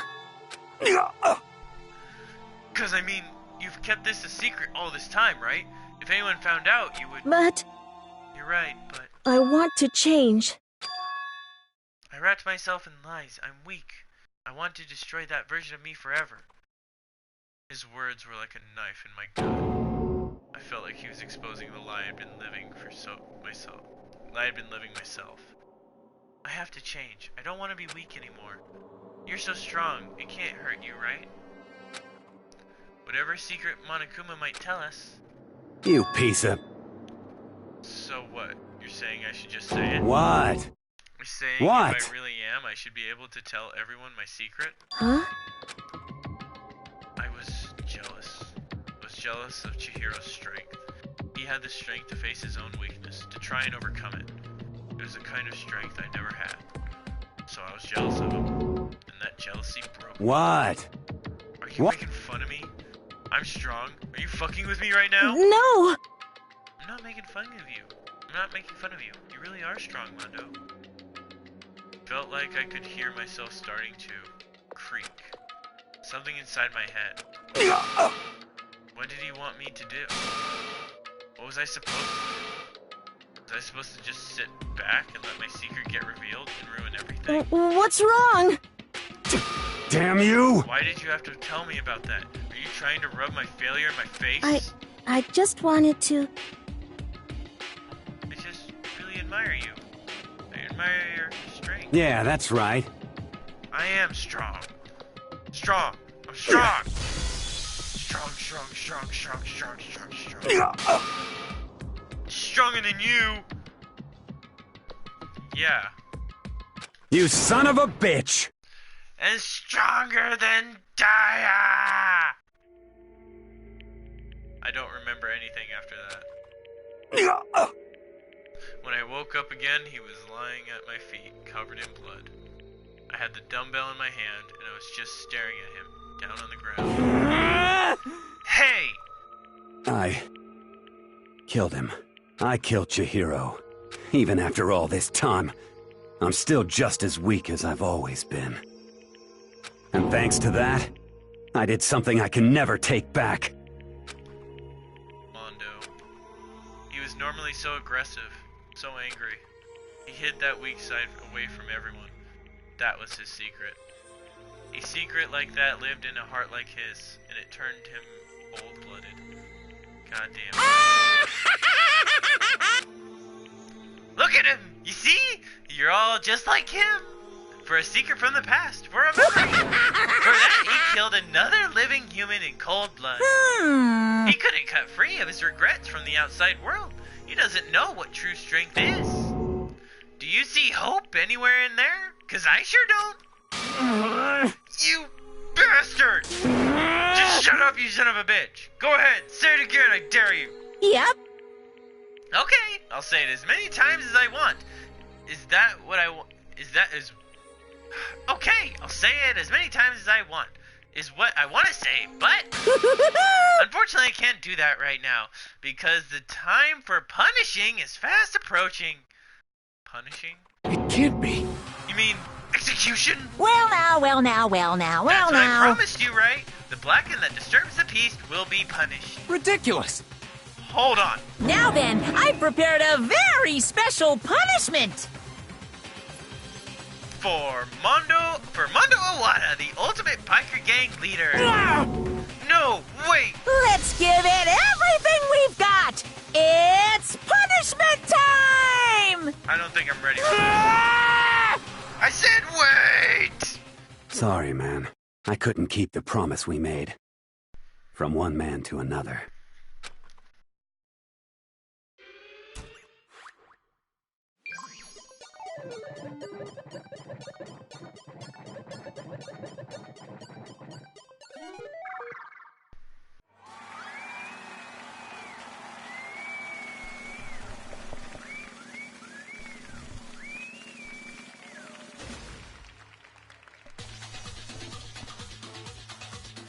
Uh-oh. Why is Monokuma also having that stupid hairstyle?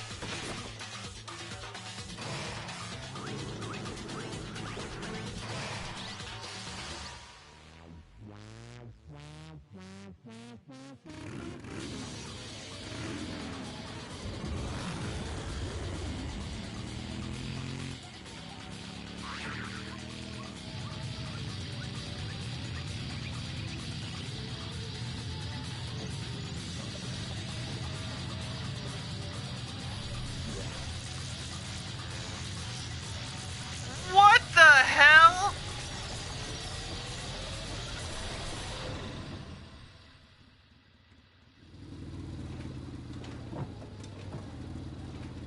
What was that? It just electrocuted him? What? Where'd he go?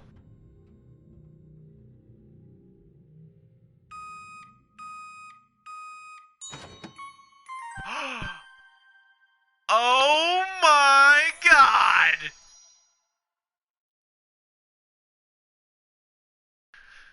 Oh my god! That's hilarious.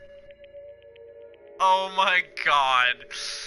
Laugh at death and your soul will forever be at peace. It can't be. My brother. Another murder and another execution. I want to feel again. Everyone's lives are taken so lightly here. I feel like I might be going mad. Maybe I'll just let it happen.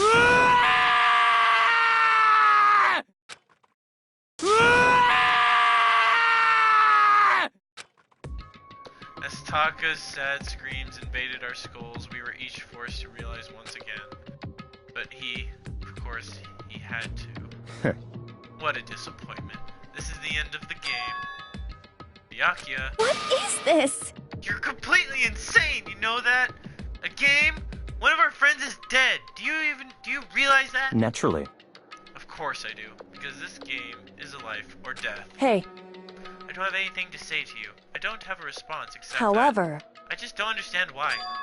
Why did you go out of your way to disguise Mundo's crime? What? Why? Isn't it obvious? Because it made things more interesting. His voice was calm, emotionless, like the voice of death. It chilled me to the bone. Last night, when the murder took place, I was in the library as usual. Honestly. So you ignored the nighttime rule too. That rule never mattered to me. I don't recall agreeing to it. There is nothing to be done. Well, I don't particularly care. Please continue. The night grew late and I decided to return to my room, which is when I stumbled upon him. I spotted Mondo coming out of the girls' locker room. After he'd gone, I looked inside and saw the corpse. What? You mean you actually witnessed the murder? He was such a fool. He didn't have the slightest idea that I'd seen him. Well... So, you're saying you knew who the culprit was from the very beginning? That's right. Indeed. But if that had been the end of it, how boring would that have been? I mean, what a waste of time to have the answer revealed right at the beginning. Which is why I decided to lend a little helping hand. I thought it would liven things up. You did all that to liven things up? I see. So after hearing about Genocide Jack from Toko, you decided to use that to create the fake murder scene? But damn, man, if we hadn't figured out who'd really done it, you would have been dead too, right? Well, obviously I would have been rude. I would have revealed the truth before it reached that point. Of course. Byakuya turned and looked me in the eye. I could feel his sharp eyes piercing into me. Thanks to a certain remarkable someone, it never did, and I was never able to perform an interesting experiment. Interesting. Once I do decide to become blackened, I now know who I'll have to watch out for. Correct. So that was your reason. Are you satisfied? Indeed. Yes, we're done listening to your story. Moving on. Hey. There's something I'd like to ask Monokuma. What's this? Oh, I'm next! You like to perform these elaborate executions each time, right? My question is, why? Do you like them? But you know, this punishment, this despair, it's not just for you. All this punishment, all this despair is a gift to mankind itself. What? You're over-exaggerating. I am not over-exaggerating. These punishments are meant to transform all hope to despair. Damn. What do you mean? Huh? Mean? Mean. What the heck? Mean. Damn it! Good grief! I don't understand why you have to pick apart every little stupid thing. Whatever. It doesn't matter. In the end, I'm going to stand alone as the victor, and then everything will be revealed to me. Ooh, how exciting! The noble son of a noble family. Truly, you understand me. Woohoo! I think this is the start of a terrifying friendship. That's enough. Shut up. I would never stoop to the level of a childish criminal like you. Let me just say this. After I have achieved complete victory, you're up next. I'm going to find you, kill you, understand? In the name of my family. In the name of the Togami family, for which victory is a foregone conclusion. You're getting all riled up! Ooh, so cool! It's like you're the main character of a video game or something. No trash mob for you! I swear, whatever it takes, I will kill you. Woohoo! Temper! Sounds like someone needs a nap!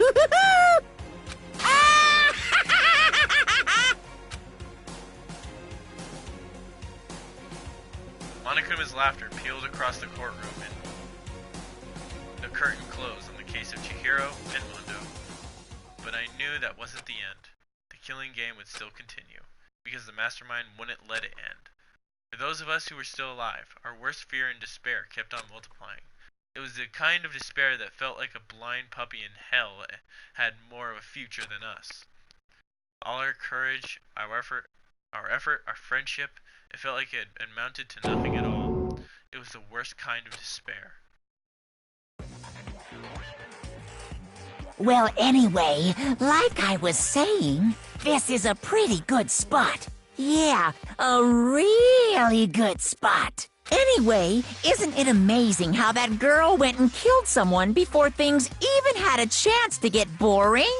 Once things really get moving, it'll be like a roller coaster. There won't be any stopping it. Fear and despair charge forward at a speed nothing can hope to match. But I must admit, I'm disappointed. I went to all the pain and effort of making you part of the group, and you couldn't play your part. You do remember you were supposed to make the first move, right? Well, no biggie. Nothing we can do about it now. So just do your best to make things more exciting from now on, okay? After all, that's what everyone wants to see.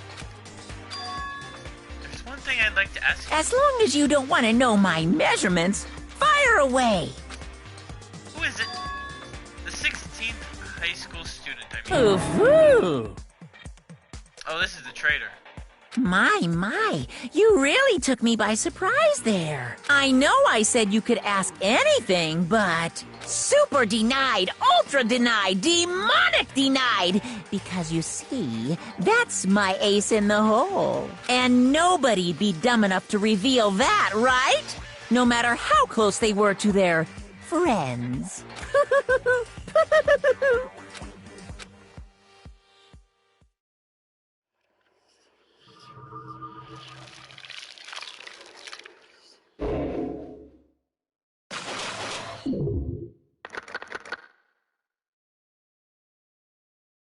Wah wah.